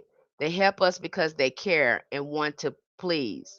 So many practitioners are only interested in what they can get. This is about developing a relationship with them. And that's fine, but they miss the rich blessings that come from getting to know these intelligent beings. Okay. Just had a conversation with Cassiel the other day. I didn't never want to vote. I think I had a misconception of Cassiel, even though I've heard many practitioners, hoodoo practitioners say they work with Cassiel, and I just never worked with him. And the minute because he's over karma, he's lined up with Saturn. Cassiel is like lined up with Saturn, and I just like I don't know how it would benefit me. Not until I died, they went into this shadow work again. And Esther said, "Well, you need to go over there and work with Cassiel." I'm like, "Really? Yeah. You need to go over there and work with him since you're doing so much introspection. You're doing a lot of shadow work." Went over there and sat with Cassiel, and I felt a really difference in my energy. And he helped me do more introspection. He helped me again too. A lot of us have some things that we have done in our lives that we need mercy and grace for. We need compassion for. And if you are that person, you got some things in there, you probably need to go work with Cassiel. Yeah. Okay. And very good at shadow work. Helped me sit there and helped me move some blinders off and start looking at myself. Didn't have any problem going there. As soon as I and it's something, as soon as I got into the meditation, what's been happening is they'll start showing me these colors. And I'm like, what the, you know, and then they'll introduce themselves. But what I've found is they are associated with the frequencies of light that reflect different colors, and these colors have different frequency and vibrations. And so what I've noticed about doing this path work, and the first thing they start doing is showing me these different colors. That's the first thing I see. And then I saw his temple. It looked like a big dome, like the top of a the Capitol building, like a big dome. And it had like this silvery gray, it was like a silvery gray lining, and it had windows all around it. Okay. So I was very, I was like, wow. Okay. So again, and you'll see this too when they're in our books, they always give you a type of a description of these spirits. So you will have, or the angels. So you will have some to work with when you start visualizing them. And then you know too how that should look. Now these angels, they can appear anyway. Some of them can appear as women. Some of them can appear as men, or sometimes they can just appear as light. Okay, they can look any way you want them to look, but they all have their own signature, something that they always have. They're either their color, a scepter, or something like that. That's how you're gonna know them. No matter how they look, they're usually gonna have the same color, or they're gonna have the same object with them. But our third eye may see them differently. But they're usually going to have the same color, or whatever their signature is. That's going to be the same. They may come to us as women, they may come to us as men, or they may come to us as light. If you have not been doing the path working, I recommend that you start doing that path working. If you saying, "Hey, Miss Penny, I want to take a light approach in working with the angels," where you have, you can do it this way. Okay. And you will see in our most recent resource, there's a lot of meditations. You're going to see in a lot of the resources meditation, meditation, meditation, meditation, meditation, meditation, trance, trance, trance. Okay. You're going to see a lot. The ultimate goal of working with the angels, however, is to become one ourselves. As we work with the intelligence we call angels, we gradually align our will with the universal will, moving in greater harmony with the source of all creation and assisting in spiritual evolution of humanity. It's getting you in alignment. They're going to better align your energy with the universe so you can be able to do your work. And that's what we want to happen. We want our vibration to go up.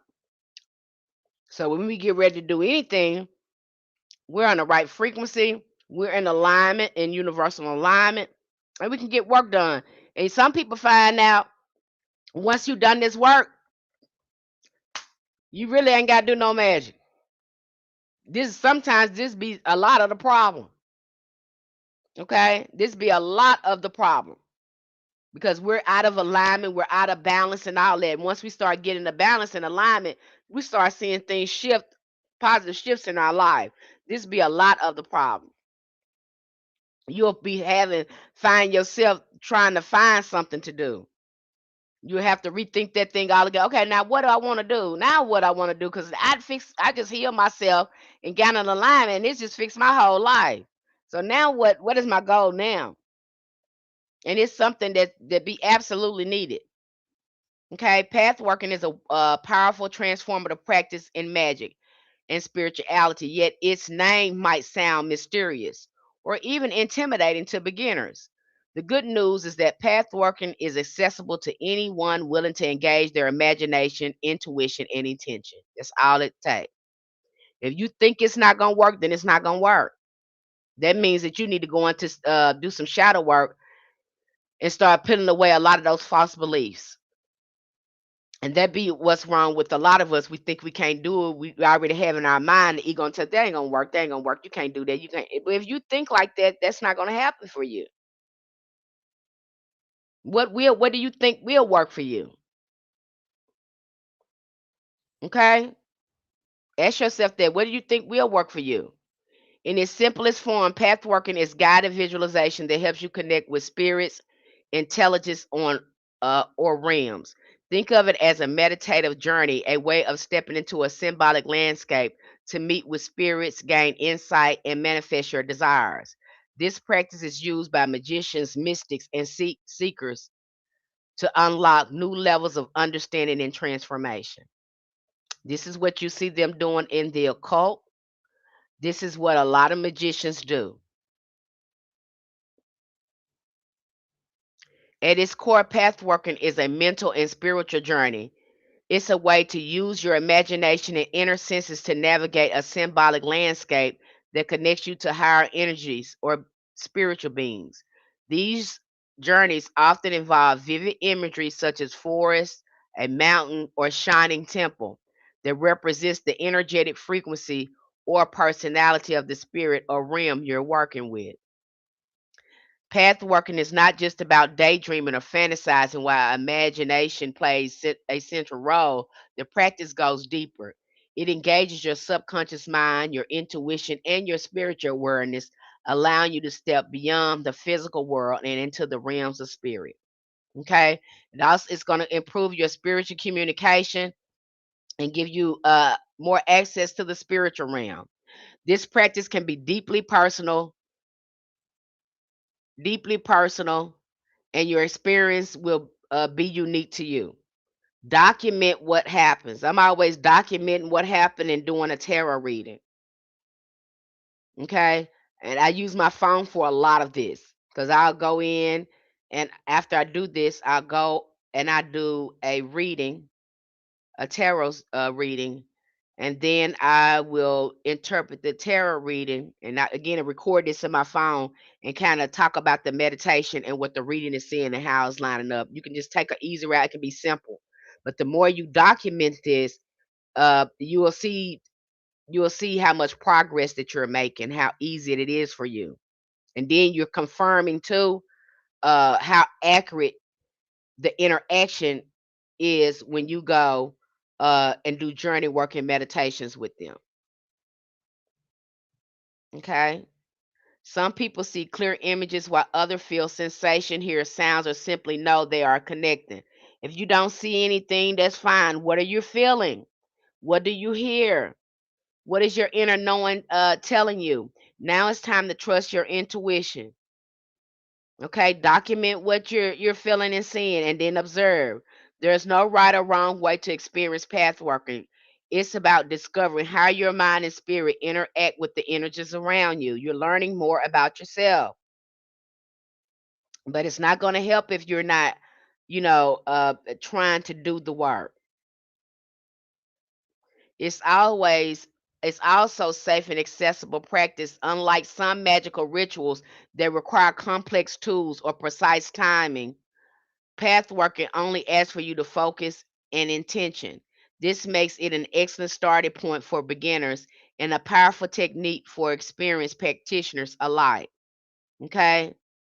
What to expect from pathworking? Trust what your mind, what happens when you start to petition these angels and you close your eyes. Sometimes it'll happen automatically. I've seen my mind automatically start doing stuff, following the guided meditation, but my mind is ahead of the guided meditation. And I'm like, what is happening here?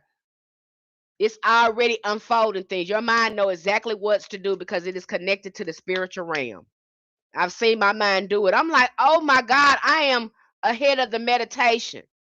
I this they're talking. I'm at the temple before the meditation even described the temple. I already see it in my mind, and it's been tripping me out. Okay, so trust with your mind. Don't try to control it. Just let go and let it happen. Okay. You will visualize a sense of symbolic scenes such as a forest, a mountain, or temples. These represent the energy of the spirit or realm you're connecting with. Trust your mind. Okay? It knows what to do, I promise you. It's already in you, beloved. Yes, you can do it. Yes, you can. You just have to try. You have to be tenacious at this. If you really want to do it, keep trying and practicing. You may not see anything. You may feel something.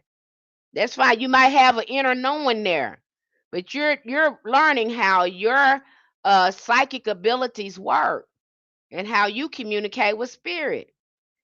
Do not be hard on yourself if you can't visualize.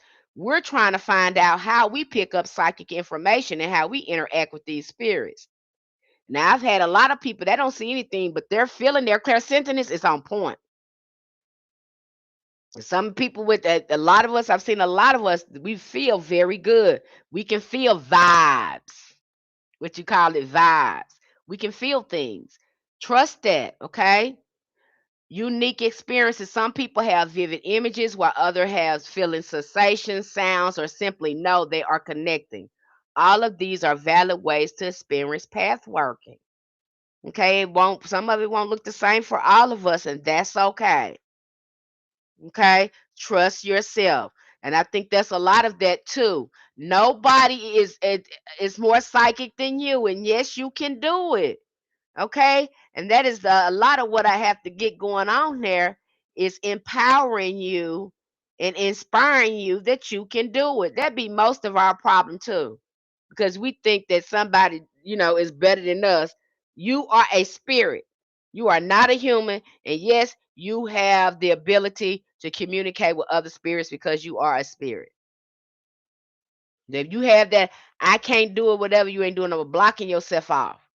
You need to go back to the drawing board and probably need to do some more healing work on yourself and then do this. Really get into your false beliefs and really move that stuff out. Because a lot of us have a lot of religious trauma.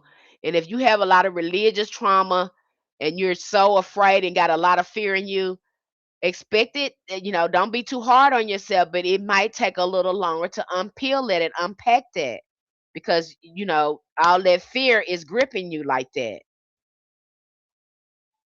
Okay, you got some people that they, that church has really did a number on them, and so they can't make progress with this because they too enamored with the hell and all this other kind of stuff. So that fear is keeping them hostage. And if that's you, that means that you're gonna have to unpack a lot of stuff, and it may take you a little longer to tap into this because you got to move it out and do not be hard on yourself, but do work on yourself in dismantling all that programming and fear and all that stuff. Okay, unpack that religious trauma. Personal insights. The journey often reveals insights about your life, your goals, or your inner self. Be open to whatever comes up. Document it. Okay, but don't go to judging yourself. Observe. And if you feel like you haven't made contact, some people feel like they haven't picked up anything because the energy is so subtle. But then as you start journaling and talking about it, you may start realizing, wait a minute, yes, I did experience something. I did experience something. I missed this. Okay? So be very patient with yourself. Let it unfold naturally. Okay? A gradual process. Your ability to visualize and connect will deepen with practice. Don't worry if your first attempts feel subtle or unclear.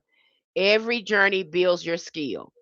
You're going to get better and better the more you do this. You're building up your psychic energy. You're building up your ashe. Approach it with curiosity.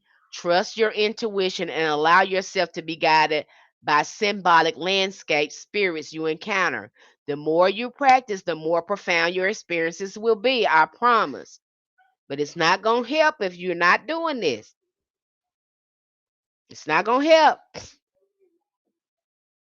A lot of people want to, you want to learn this, learn how to do this, but are you willing to make the time to do it? That's what I find with most people. They don't want to find the time to do it. They're so distracted with other things. But if you really want to do something, you're going to make the time to do it. If you really want to do it. And these spirits, they know that too. When they see you, oh, she making time, he making time. Oh, they done did this 3 days in a row. Oh, they for real. They for real. They love that. They love consistency. You got to earn their trust. Okay. Sometimes the energies resonate after the meditation as well. I've had that happen. Yeah. Sometimes you don't get it. You don't even know what happens because you just like, I don't know what happened there. And then after that, that happened in hindsight. You be like, oh my God, that just happened to me. You don't understand what happened. And that's fine. That's absolutely fine. The better, and I'm glad you mentioned it, Katu. Thank you for mentioning that. That's fine. Okay, you're building your ashay. You're gonna get better and better. Be very patient. The more patient and willing you are, the better the results you're gonna have. They love when you're willing. They love when you're patient. It really accelerates you. And you thinking that you don't have time. I just had this conversation with one practitioner. She said, "Well, I don't got time. I don't got time." And that because I have to talk to y'all about rest. Y'all think resting is being lazy. No, that ain't. Resting is work. You understand me? Because your ancestors been working for 500 years building that country. And some of you don't know how to sit down somewhere and be quiet. Some of you workaholics too. That's not good. Your mind always trying to find something to do. That takes practice.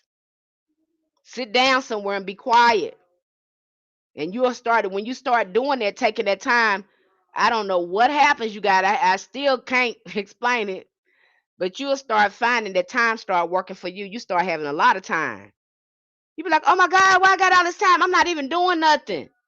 I'm resting and everything. And I got time enough to do this and do that and do that and do this. And I didn't think I was gonna have the time, but now that I have really started resting and putting this in the middle of everything, my time management is a lot better now.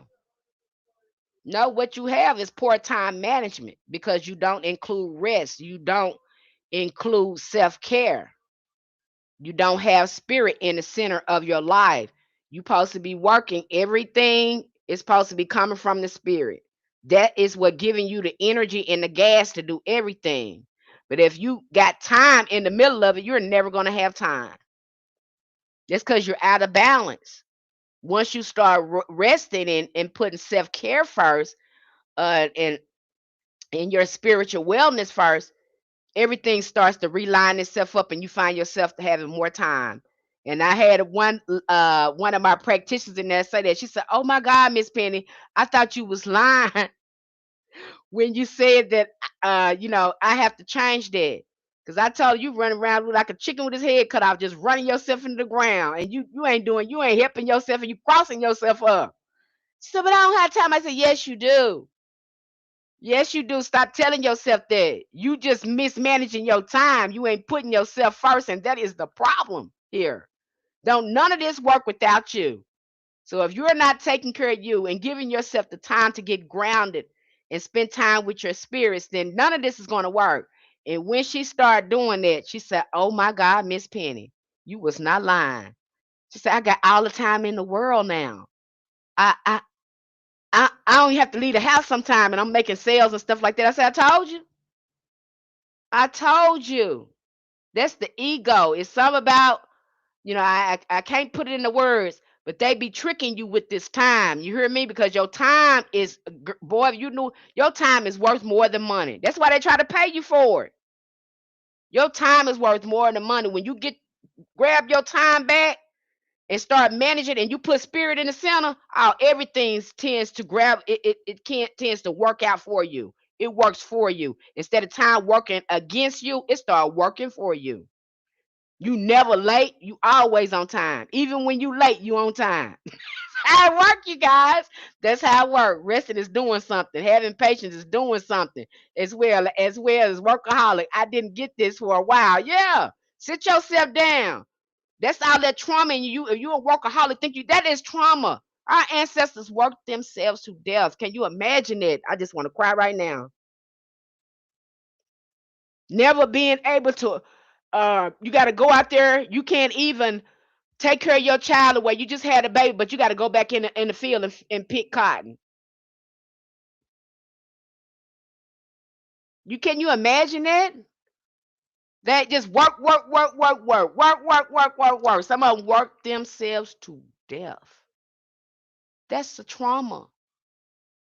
Yo, that's them ancestors. You got to get again.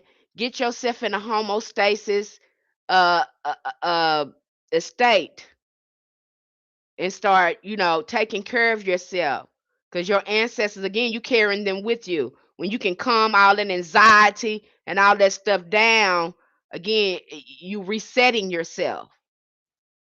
But resting is work, and I have to tell you that too. Well, I ain't got time. Yes, you do. Resting is. Don't you think that you're lazy? Resting is hard work. Remember, your ancestors didn't know how to do that, so that's going to be hard for you.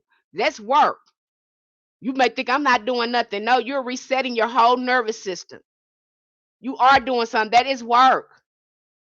Okay, so don't think that I'm being lazy. I'm not doing. No, no, no, no, no, no, no. You are working.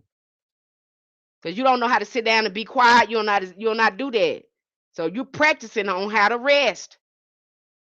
Okay? So don't think that you're being lazy. So when Miss Penny tell you get somewhere and sit down and be quiet, I mean that. That's gonna help you. And in your mind, she telling me to be lazy. No, I'm not.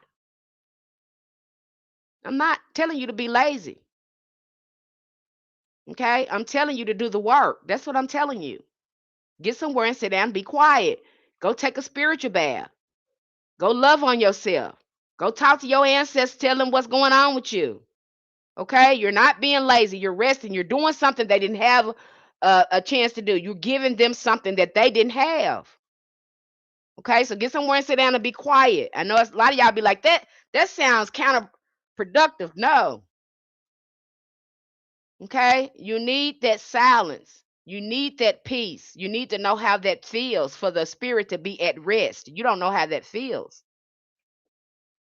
Okay, and if for some of you it makes you feel uncomfortable, you're gonna start to notice too. Your mind gonna be trying to get you to do something else. Now you need to be up here doing this. You need to be up here doing that. You're gonna see how your mind. You gonna be like, oh my God, my mind won't even let me rest. Oh my God.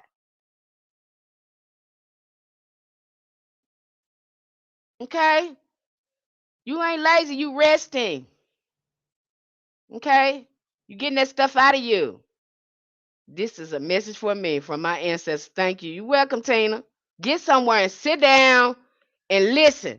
You missing a whole bunch of messages because you want to keep busy. You want to keep busy. You're a workaholic. Some of us addicted to working too. Don't want to sit down nowhere. Got to tell you, sit down.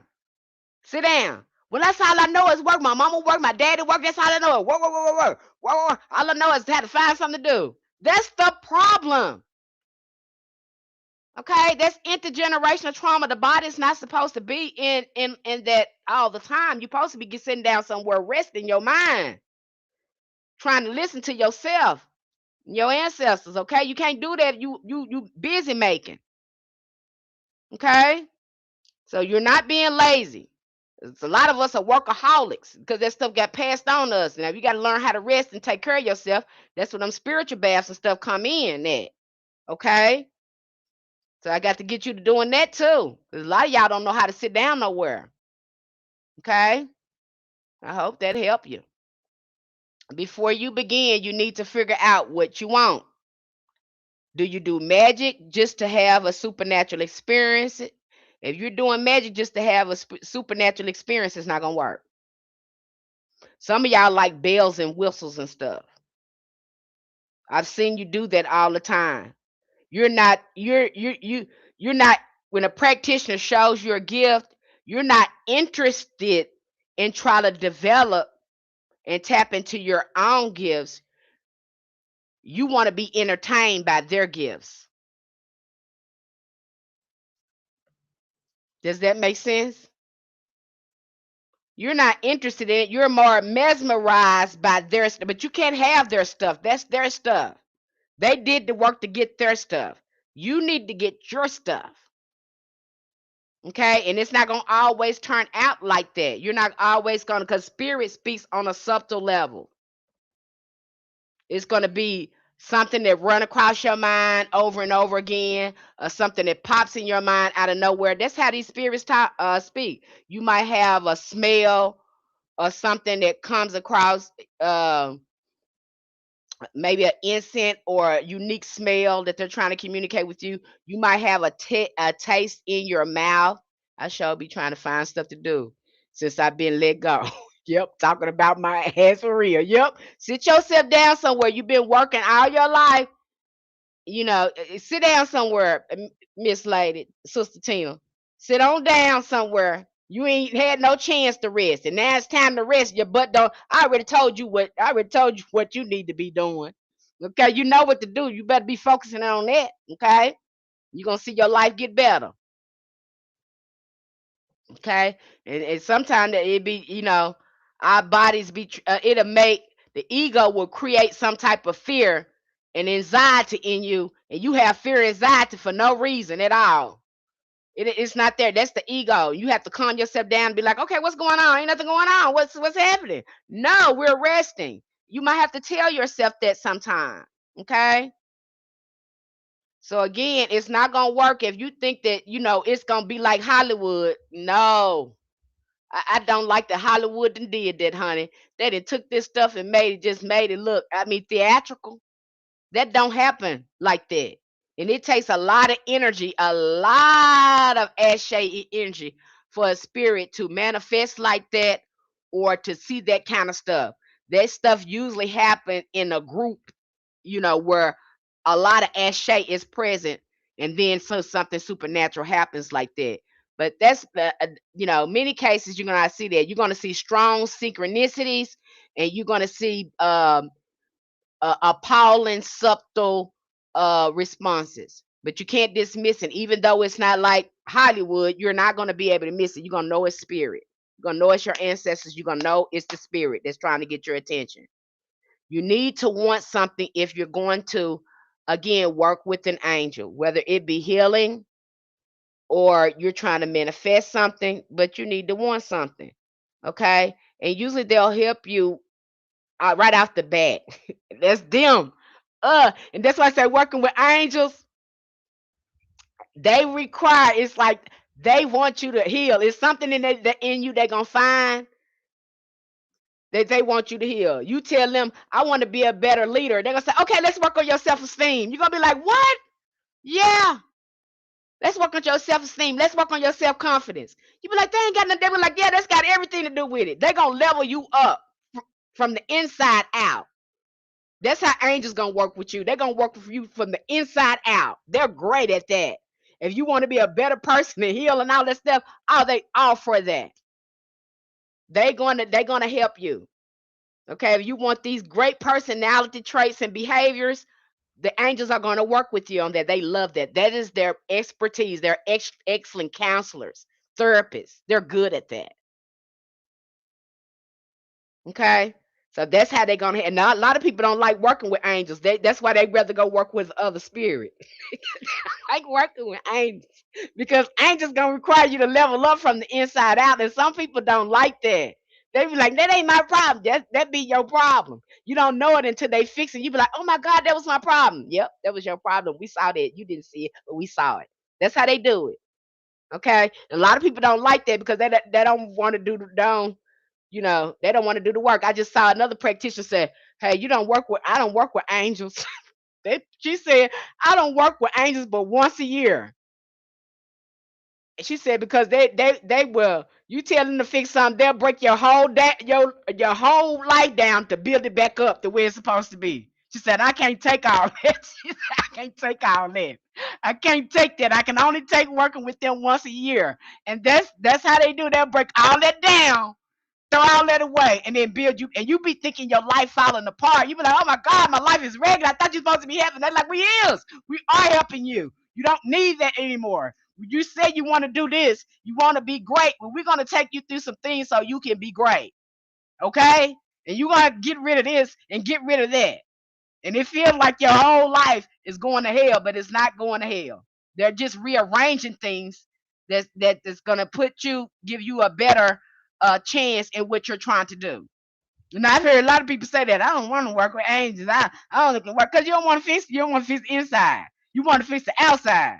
But when you work with angels, they're gonna require you to do the inner work. That's why I love doing shadow work with them. You're gonna feel so much better, especially if you deal with low energy, depression, and sadness and grieving all the time. You really have a hard time trying to raise get into those higher vibrations and frequencies. Then you want to be working with them.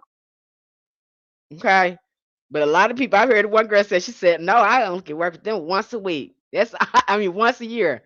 I can't because they be rearranging my whole life too much. I can't do it. Okay.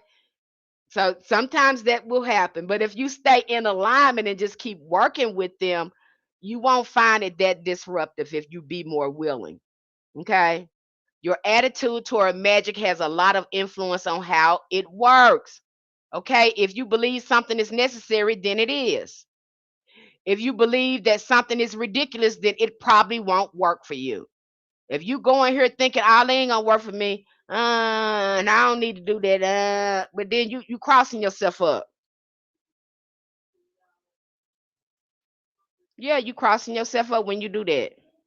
If you think meditation, path working, none of this is gonna work for you, and all this stuff, then it ain't gonna work for you because you've already made up your mind. And remember, these spirits gonna be working in your mind. So if they see in your mind that you think it don't work, then ain't no sense in them trying to work with you because even if they try to talk to you, you gonna say it ain't them because you don't believe it works. Does that make sense? That's how you can cross yourself up. Okay? Let your imagination see it however it wants to. Don't force anything, just let the images come. Let it come. Let it come. Okay. You may want to take a moment to appreciate the scene.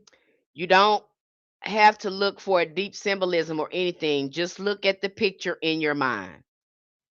Okay. And then you're getting used to how I'm trying to say this in the right way.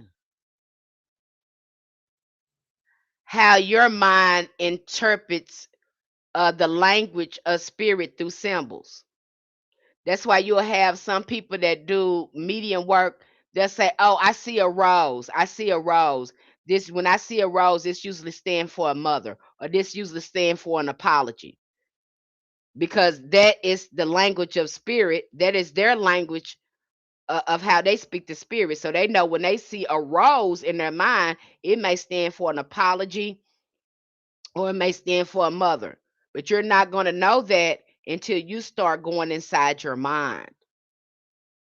Okay. You don't have to bring it to life if you don't want to. The image is enough, but you can have a deeper experience if you take the time. Something may happen right away or it may be gradual. Don't force anything, let it unfold. Okay? Especially if you're not used to interacting with these energies, it may take a while. It may take maybe 3 or 4 sittings. But I know for me, I've gotten great benefits from doing the meditation and path working. Some of you, if you say this don't work with you, do automatic writing. Okay, do trance work. Okay, there's a lot of people that set up ritual tables, that set up altars to angels, and they start invoking them doing the rituals. And right after they invoke the angels, they go right into writing and start getting this inspiration from angels. Some people do that. Okay. And the angels just come through and they write down whatever that's coming up in their mind. There's a way to do that too. There's so many ways to do this. Okay. And then you have some people that's on top of their ritual, which that was my first method. There I was on top of their ritual and then they start coming up in your dreams. Yeah. You stay consistent on that and they got to come, you guys. Some of them got to come. A lot of them got to come. But you have to again have enough tenacity to keep going. Don't be a quitter. Do not be a quitter. Keep going. Okay? Feel free to envision the angels and archangels in whatever way that works best for you. Only concern yourself with what is before you. Don't worry about doing things wrong. Just act like you meant to do it and keep it going. You can't get this wrong. Long as you got the right intentions, you can't get it wrong. Okay? You set out your request and you know who you're trying to speak with. Trust what unfolds. Sometimes it don't make sense then. Sometimes like who somebody just sometimes it makes sense in hindsight when you go back and be like, okay, now I know what they was talking about. This happened to me many times too. Whether have a response or not, make your request, but first take a moment to think about your desire. Try to really feel how much you want it. This doesn't have to take a long time. You don't have to feel strong or deep emotions, just enough to give the angels a taste. Again, because I've been working with them in what I'm trying to do and trying to, again, send a symbol to them of what I'm trying to do. Keep it in my mind so they can feel the emotions of how much I want it. Okay? Then you can make your request. You speak your request, then again, wait for a response. The angel may have a question or need more detail. How will the angel communicate? Again, this will vary person to person. You may hear a voice in your head, or you may just have a thought. Sometimes that happens.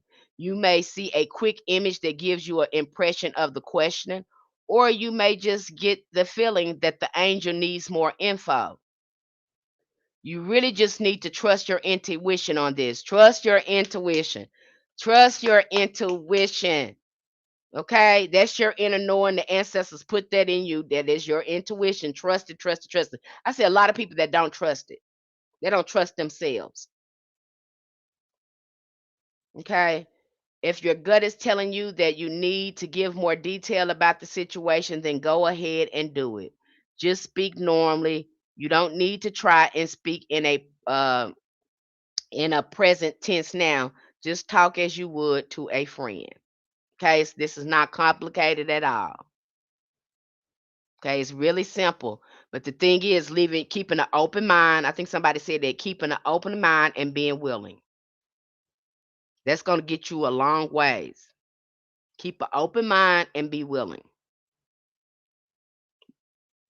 If your request was specifically for information of some sort, then you will definitely want to pause and see what comes up. You may think that you're making things up, but you're not. It may seem because it comes so easy sometimes. You might think you're making stuff up, but you're not. That's them communicating with you. It's just that easy, you guys. Once you start applying this work. Okay? You may not get an answer right away, but you should give the angel a chance to speak. The answer may come later in a dream or through some random event that stands out to you. Sometimes that happens. Don't try to force it. Sometimes when you get your mind on something else and it happens, you start doing something else and bam, they're coming in and be like, hey, and you be like, wait a minute, I was doing this. Yeah, but you said you want to know this, but here is the answer. And that's happened to me a lot. I'd be in the middle of doing something else, and then the answer, I know it's them because I've had interaction with them for so long. I know when something pops in my mind out of nowhere, it's them. Okay? But we have to learn how to listen, okay? And know your mind. If you got a lot of stuff in your mind that's clouded, then too, you're gonna have to remove. It's a good idea to remove a lot of those blockages. Okay, angel magic is not a game, nor is it a shortcut or an easy way out. It is a path of doing as opposed to simply believing. This is the work. I will say it again. Faith without works is dead. You can have all the faith you want to. And that's I'm seeing a lot of people saying, have faith, have faith. You preaching that look, they have to do the work. Stop telling them to have faith in the spell and they're not doing the work. Stop doing that because they're not doing the work.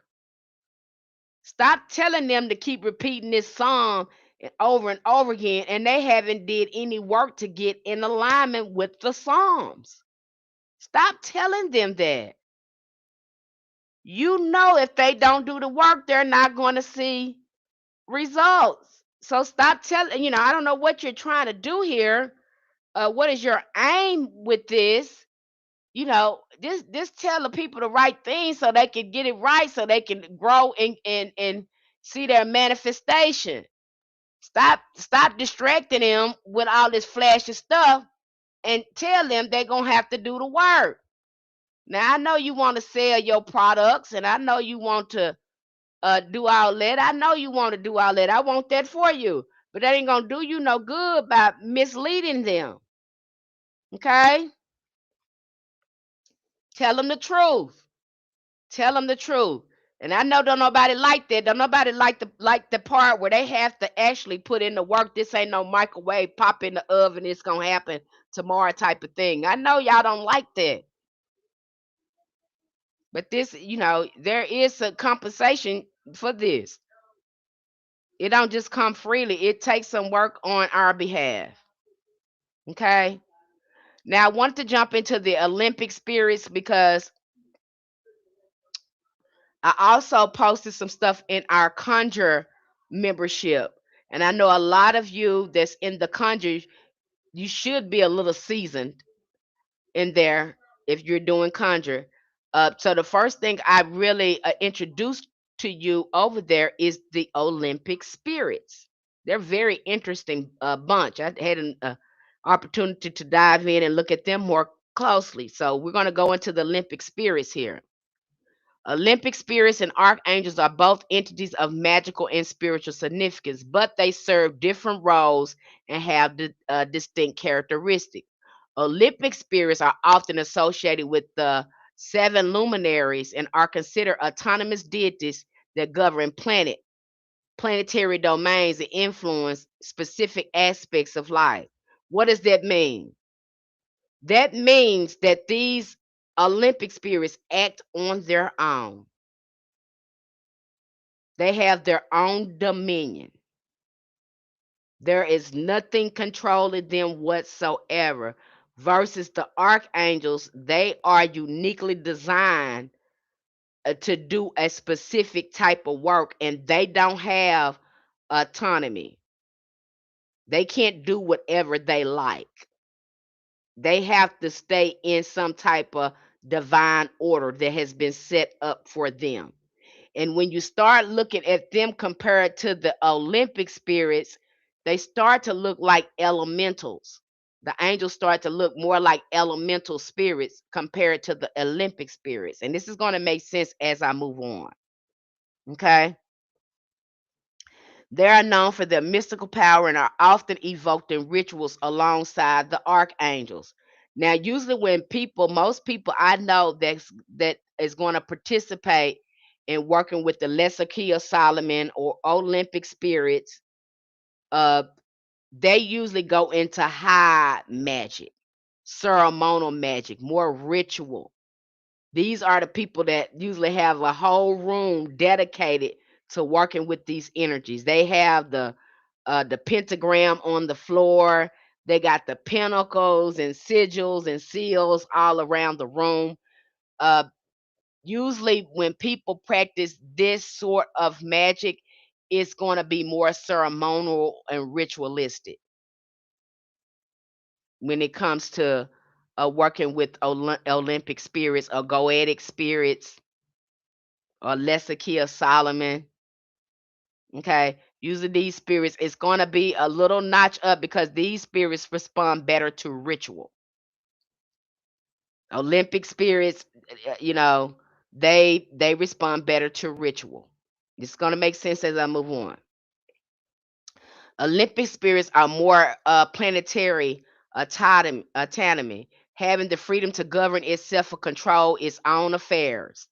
They control what goes on in their sphere and the influence they have over the natural world, while archangels are more about divine order. Okay? They're more structured and they have a purpose, a range that was established They say it was established by God, guiding creation, human life, and spiritual growth according to His will and specific powers they embody. So they seem archangels seem to be more working on an elemental uh, level. That's the only way I can describe this, but it's going to make sense as we move on with this. According to Arbitel, the Olympic spirits ruled entire sections of the universe and limited only by their planet related to the psychosphere. So now we're going in the mind. Remember, these planets are not just on the outside of us, but they also uh, share a mental sphere with us as well. The term psychosphere refers to a conceptual space that encompasses the collective psychological experiences and interactions of individuals. The psychosphere is something like an atmosphere around us and in dynamic flux with us. Breathe in oxygen, water, vapors. We breathe out carbon dioxide, nitrogen, and water vapors. We receive energy from the psychosphere. So they're letting you know it's all around us. Okay? It's all around it. And release energy information into the psychosphere through our thoughts, through our feelings. All this is going on. Okay? Our thoughts and emotions contribute to the psychosphere. And our thoughts and emotions are influenced by it. Okay? As above, so below. So these planets are giving off this sort of energetic frequency too that everything is participating in. Everything is participating in. The plants, animals surrounding us give and take from it. It sounds much more like a cyberspace that everyone is interacting in with, just like a cyberspace. I hope that made more sense, explaining more like cyberspace. All of us is cyberspace, and all of us using this space to do different things, whether we're getting on the internet or we're doing emails.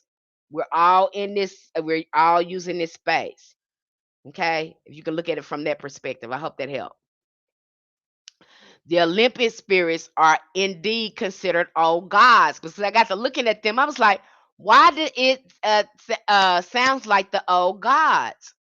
Okay. And when you start looking at the Olympic spirits, they're older than the angels.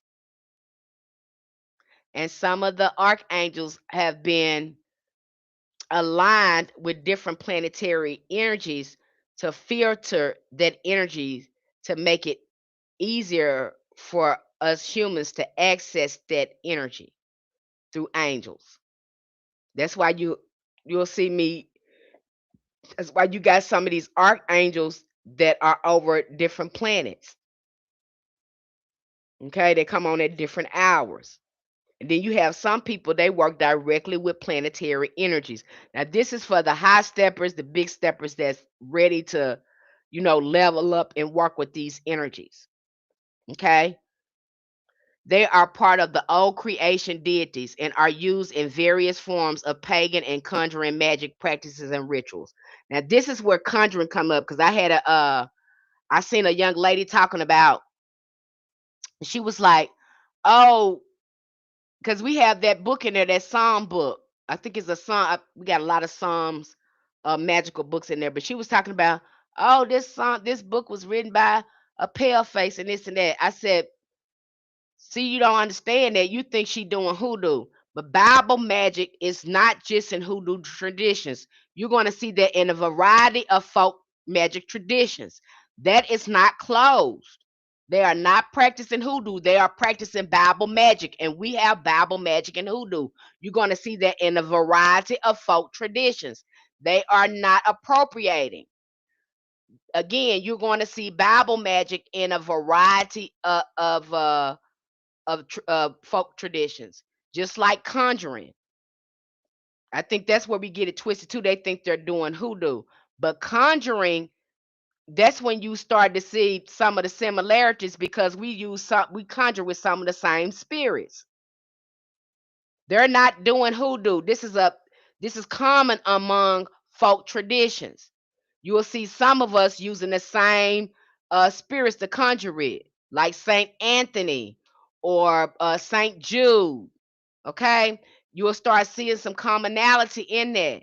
Yes, we conjure, use some of the same spirits to conjure, but it becomes closed when we start going into the ATRs and things like that. Though, and ancestors and stuff like that, those spirits they can't work with. But when it comes to conjuring and Bible magic, you're going to see a commonality among folk traditions. Okay. I had one girl's like, "Oh, why don't want this? She wrote this song. She appropriating. This ain't hoodoo. No, she's not appropriating. Bible magic is common amongst many folk traditions, and we use it in hoodoo too. Okay, it's not closed because of that. That's not why it's closed. It's closed because of the ancestors. It's not closed because we use the Bible and not. No, no, no, no. It's closed because of the ancestors. Don't get it twisted. I've shown you this over and over again. Even with the conjuring, and I think that's too why they think they're doing hoodoo, because we use some of the same conjuring elements. They don't realize they're not doing hoodoo because we got different ancestors. We can call on ancestors that y'all can't call on. We have indigenous knowledge through our ancestors that y'all don't know anything about. That's why it's closed.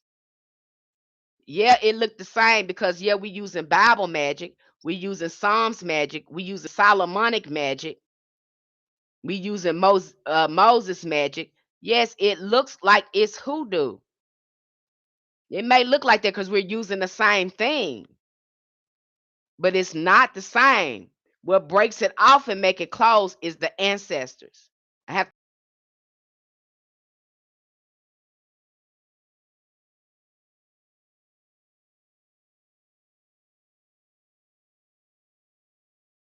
mom's book and was talking about.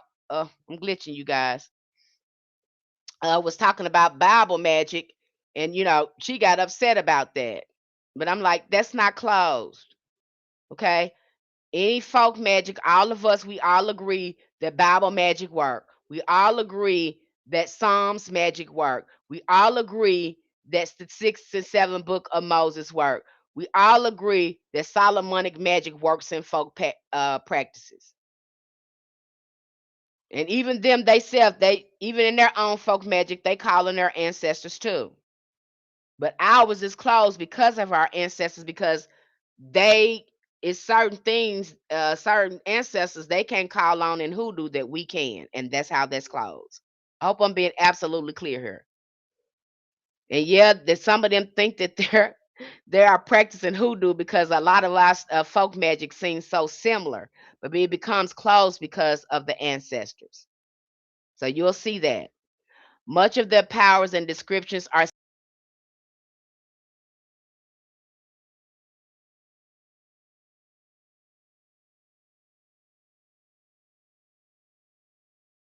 they are housing many of these gods, many of these planets, such as Venus. You look at Venus, under Venus, you got Aphrodite, you got Isis, you got Hathor. You're going to see many of these up under Venus. So up under these, and who Isis, what did she call the Queen of Heaven? Okay, so she's going to be up under that Venus energy. So up under these planetary uh rulers or whatever, you're going to see many gods that got their own dominion uh in these planets. And so you can access many of these gods and goddesses through working with planetary energy. I hope I haven't lost some of you. Okay, in my opinion, this you're seeing the patriarchs start to line up again, a lot of these archangels with these planetary energies. And I already talked about angels and how they came to be in our community. So you already broke that down for you. So if you haven't watched that presentation in our community, go watch that presentation. How the angels was created and where they come from. Okay? And so in order for the patriarchs to give validity to the archangels, they begin to assign and create these angels in a way that would align them up with these various planetary energies. I hope I haven't lost you. That's how they set up their hierarchy with these angels. Okay, I hope I haven't lost you. The Olympians appear older than the archangels. They are older than that. These Olympic spirits. And then when you see where the archangels are getting their energy from, it makes a lot of sense.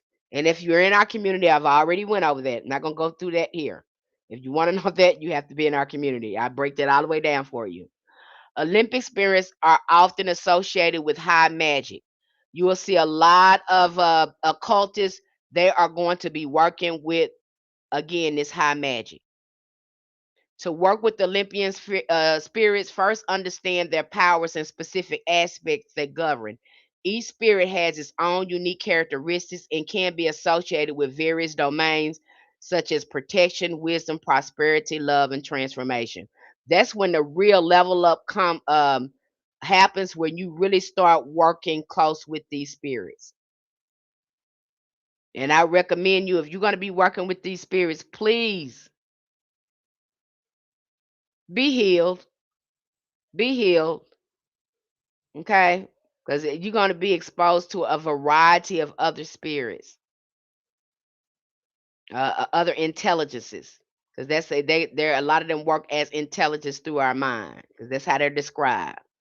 The process of attuning to these spirits involves meditation, repeating specific mantras, and aligning oneself with their energies. It is a structured approach that allows for deep connection and integration with the spirit's influence. Okay, so making sure you're aligning up with them. In the Golden Dawn planetary hierarchy, we have God, archangels, angels, intelligence, and spirit. Spirits are the least possible to control and must always be approached through other three hierarchies. Now, see, this is the they wanted, you know, they put archangels in this to help control this. That's what they're saying here. Okay, that's what they're saying. Let's move on. However, it is clear that Olympics are supposed to be approached directly and will send minions to do their bidding. You can approach them directly. But what I found here, when the patriarchs reordered this magic, these occultists or whatever, they have put in, you know, different intelligences and archangels in front of them to work with. And my thing with that, because again, they're trying to get rid of two, they're trying to hide this old energy in these old gods and put their religion in front. And so that's why you see a lot of these other spirits are put in head of these Olympic spirits or goetic spirits. And then when you really want to level up and tap into your real, your magic as far as making talismans or mojo bags or things like that, most of our ancestors were coming in contact with these Olympic spirits. They work directly with them. They work with angels too. But when you start looking at some of their work and looking at some of the ceremony, they were doing ceremony work, they were drawing stuff on grounds and things like that. They were coming in contact with these Olympic spirits and they knew how to work with them. Okay. Olympian spirit system coded the pagan deities. It is clear that the names were not that important. It might have been because they feared that they would be persecuted. But during this period of history, it has becoming acceptable to look at pagan symbols if hidden under appropriate Christian cloak. So a lot of them, they were still working with these planetary energies, but they was hiding them under Christianity. And you see that today with the church. A lot of the church has a lot of Saturn characteristics. Each church is aligned. Some of these churches are aligned with different planetary energies. Okay, this gonna make sense as I move on. In Kabbalah, there is an order of angels called the Elohim. These are sometimes identified with the archangels, and collectively, they are also the name of God, which we've seen that the 72 names of God. The connection to the Elohim with our Olympic spirits become clearer. And when we realize the Elohim is the Hebrew word for gods, so they're still coming in contact with these planetary energies. And they've given the name these different names through the archangels, but they're still accessing that sort of energy, but it's being filtered through the way they have it set up with this hierarchy. Okay. Now you have the resources on this, and so it'll make more sense when you start, reviewing your resources. Religion seemed to be based on the seven color rays that represents the seven Olympic spirits. The Olympic spirits are fragments of divine unity and bound together in the mind of the practitioner or the magician as a part of the journey home. They also provide us with direct control over planetary power. So once you start, and this is what Solomon was doing, he was coming in direct contact with these energies. That's why he was able to command and demand so many spirits, because he was working directly with these spirits. Yeah. Each person is born with one or more ray, predominant. So they are naturally drawn to Olympic spirits over another. That's just like me. I have I have two two main planets in my chart that's ascending. Well, I could say three. I got Jupiter, and then I got Pluto, and then I got Saturn. Okay, those are the planets that's in my chart that I can successfully work with. And I got a heavy Scorpio and Capricorn in my chart. Okay, so I can work, and that makes sense why I can work so closely with the ancestors, or why I have an affinity with the ancestors, because Scorpios, they go into deeper water and can work with. They have a gift for working good with the dead, especially with the ancestors, because their waters run deep. It's very different from Cancer or Pisces. Scorpios have a deeper understanding. They see deeper things. And it doesn't help that I'm a Sagittarius as well. Okay. So you might study. That's why I tell you guys to get your natal chart, look at your chart too. That's going to tell you which energies you're going to be able to work with successfully. This is one reason why I have you working with um, the angel of your zodiac. And I've been working with Setiel, and me and him been going back and forth. I'm just like, me and Setiel been going back and forth. I'm just like, I don't know. I don't know. You're giving me a hard time here. You're supposed to be working for me. But Jupiter, Jupiter, people want to work with Jupiter, but Jupiter requires you to level the hell up. And Sagiel and Jupiter been like, level the hell up. We the benefactor. We the great benefactor. And if you want to work with this, you got to level the hell. We're not playing with you.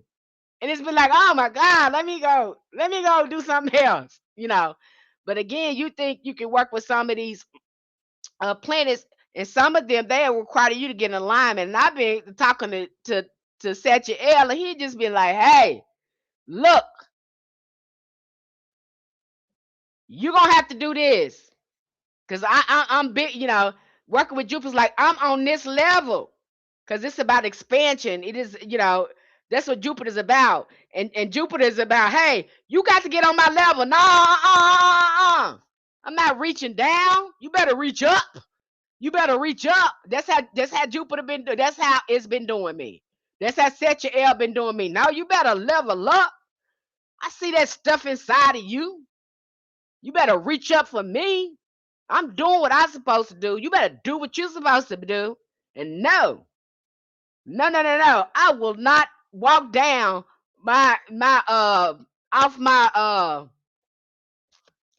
you know, up here on my, what I'm trying to say.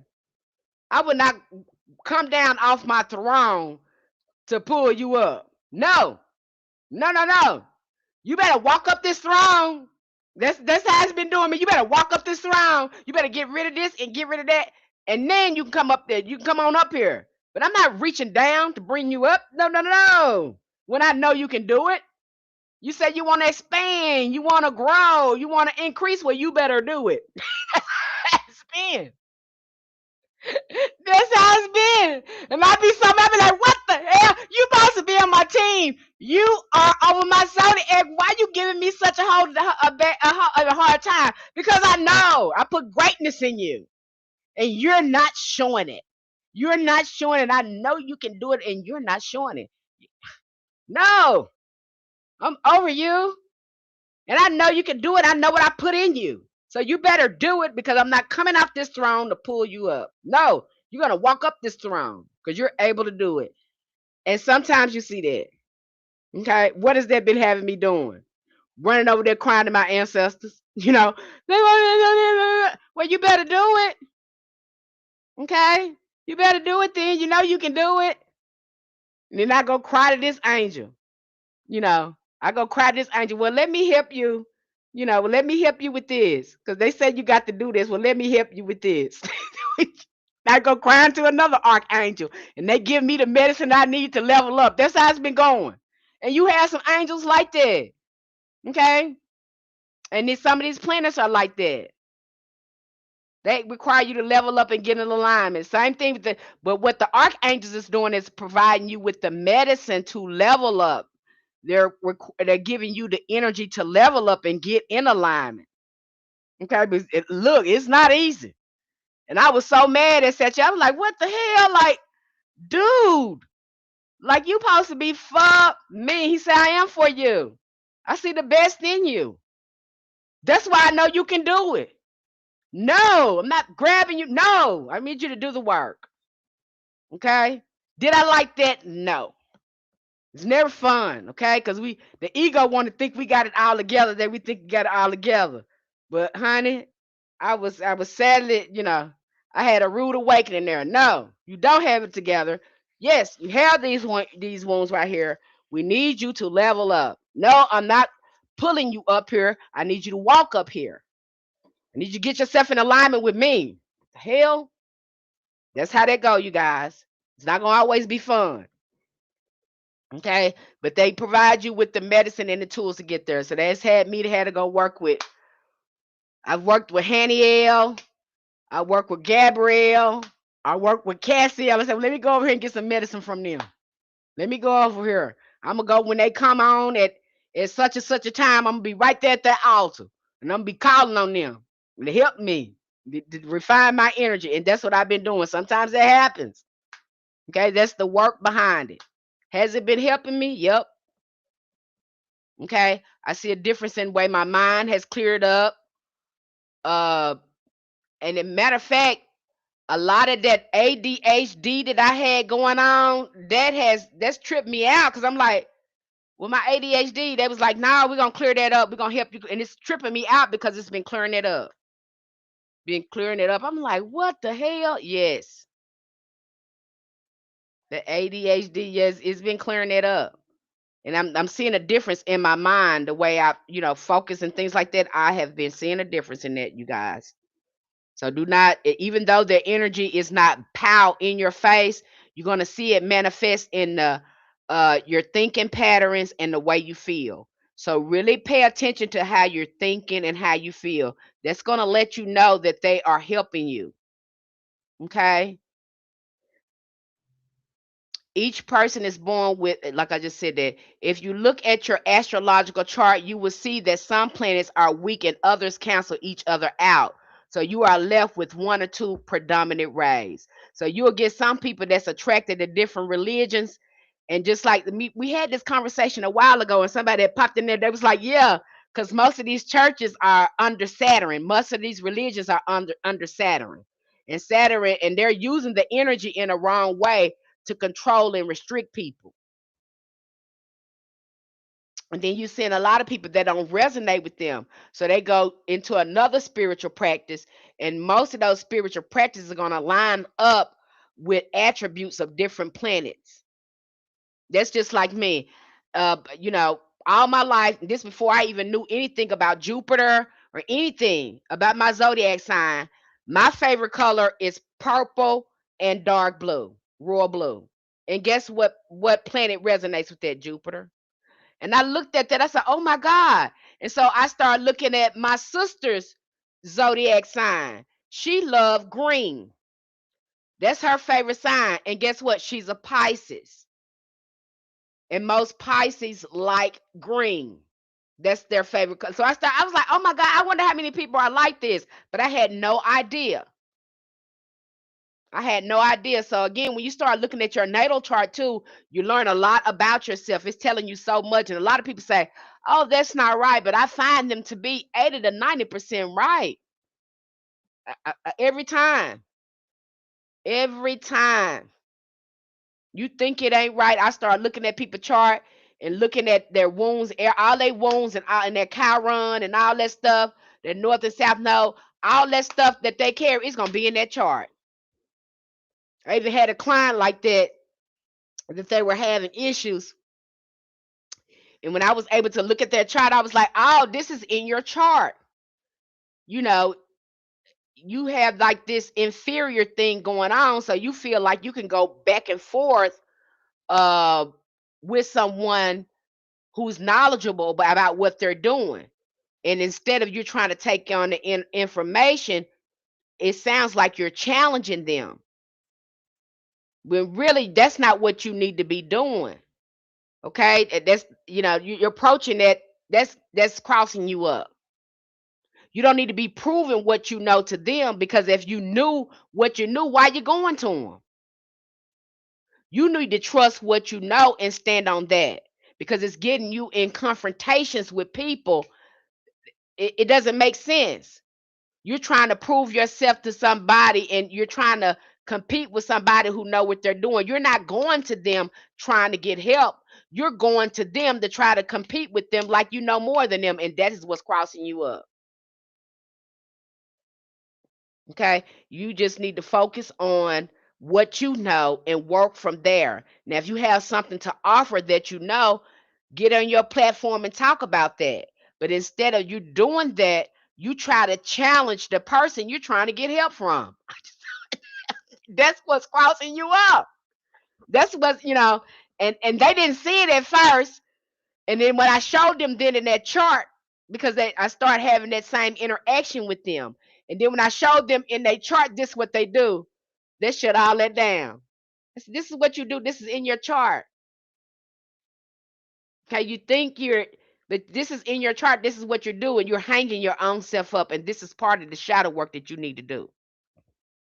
You're not meaning to do it. I don't think you're meaning to do it, because you don't know your behavior patterns. You don't know why you're doing that. But once you see that in your natal chart, you be like, "Damn, I do this." I saw the same thing. I saw my ADHD in there. I saw my autism in there. I saw all that in there. I said, "Oh my God, no wonder my mind worked like it do." Okay, this is in there. Make sense where my Chiron and what my wound is. Okay, so when you look at that chart, it will give you something to work with. Give you a better foundation of what to work with, and you'll know yourself better. You'll stop working running from yourself, and you'll be more intentional with your shadow work. You'll know exactly what you need to be doing, because it's gonna be in there. I promise. If I give it to you, you're gonna see it. You'll be like, "Oh my God, this is what I do. This is what it is." And a lot of people say, "Oh, it's not right." But when I break it down for you, start showing you stuff, you be like, "Oh my gosh, this is it." Okay. And it takes away a lot of the confusion too. So I love when people see it and they be like, "Oh my God, this is right." Okay. So when you look at that, you will see that. Okay. For Olympic spirits are the archetypes of all religions. You're going to see those Olympic spirits, those planetary energies in most of uh, these churches, especially Saturn. Okay. That seems to be the prominent one. I haven't seen anyone. you know that, and that is knocked everything out of balance, you know, because they are using this Saturn energy to control people. And so, and with us, all these planets live inside of us. And if we're not addressing them and aligning ourselves, we're not really growing. We're not really getting any soul lesson. Okay. We are given their sigils or signatures, but limited information on them also gives us symbols connected to them. These are often repeated, which means that there are holes in the system, but they seem to root themselves in more pagan deities. Okay, I think that is the end of it is the end of that. Like I said, I want to keep you along today, and I think I'm going to be keeping these live streams shorter because I have went through so much here. And so a lot of the things that we're going to be doing is just going to be a review and a refresher, especially for the new people. Because some of you are new and you're just like, I don't know where to start from. We have so many resources. So sometimes I'll repeat things and refresh things to help you understand where you should be at. Okay. Does anyone have any questions? Because I'm getting ready to close this out and I can't wait because this is my new moon starts tonight. Y'all new me a new moon starts tomorrow. And so we do have a ritual in place. We got a lot of planets in Aries. Take advantage of this energy, whether you need to do healing or level up. Okay. This is about I am right now. Aries is about I am standing in divine alignment with your intentions. So if you have not thought about participating in the rituals in our community, I suggest you get in there, honey, because I'm gonna have a wang dang doodle. I'm gonna be using this energy. I'm gonna be cutting up in there, baby. I'm gonna be having church up in there. Okay? Because I'm trying to get in alignment with this energy. And so if that's something that you're trying to do, you think you need some more energy to get your work going, or you feel like you're a benefit more from a collective ritual, get in there. And again, we're charging a small fee now for these rituals because we need to work on commitment and devotion in our community. Okay. We need to work on that. And so now, don't want to do it, got to do it, but it helps people stay more committed and devoted if they have to invest in it. Okay. And I'm not doing it to be mean. I'm doing it to help you. All right. Any questions? Any questions? Anything somebody want to add here? You can add it right now. You can add it right now. I'm looking forward to our ritual though, because I mean these planets they're in alignment, they right where they need to be. Right where they need to be. Any questions? Okay. Anybody want to share any experience? If anybody in our community that has been doing working with these angels or anything like that, have y'all tried that yet? Or you just, because I expect you to be doing this if you're doing any healing work. No one chiming in. No one chiming in. Okay, you guys have the opportunity to engage. The more you engage, the more questions you can ask in your community, the more you're going to get out of it. It is your community. If you're not engaging, you're not participating, you're not going to grow as much as you want to. You just not engaging, communicating, being involved. You're going to grow faster like that. But if you on the outside, you just standing back and you're gonna be asking a lot of questions. You're gonna be confused. Okay? Or you're gonna want Miss Penny to tell you something, and I'm gonna be giving you a post in a book, tell you a little bit and kind of show you where you need to be. All right. No one said anything. Gave you an opportunity to chime in. All right. It was nice being here with you today. I hope this gave you guys a lot of insight uh, and information on how these energies work.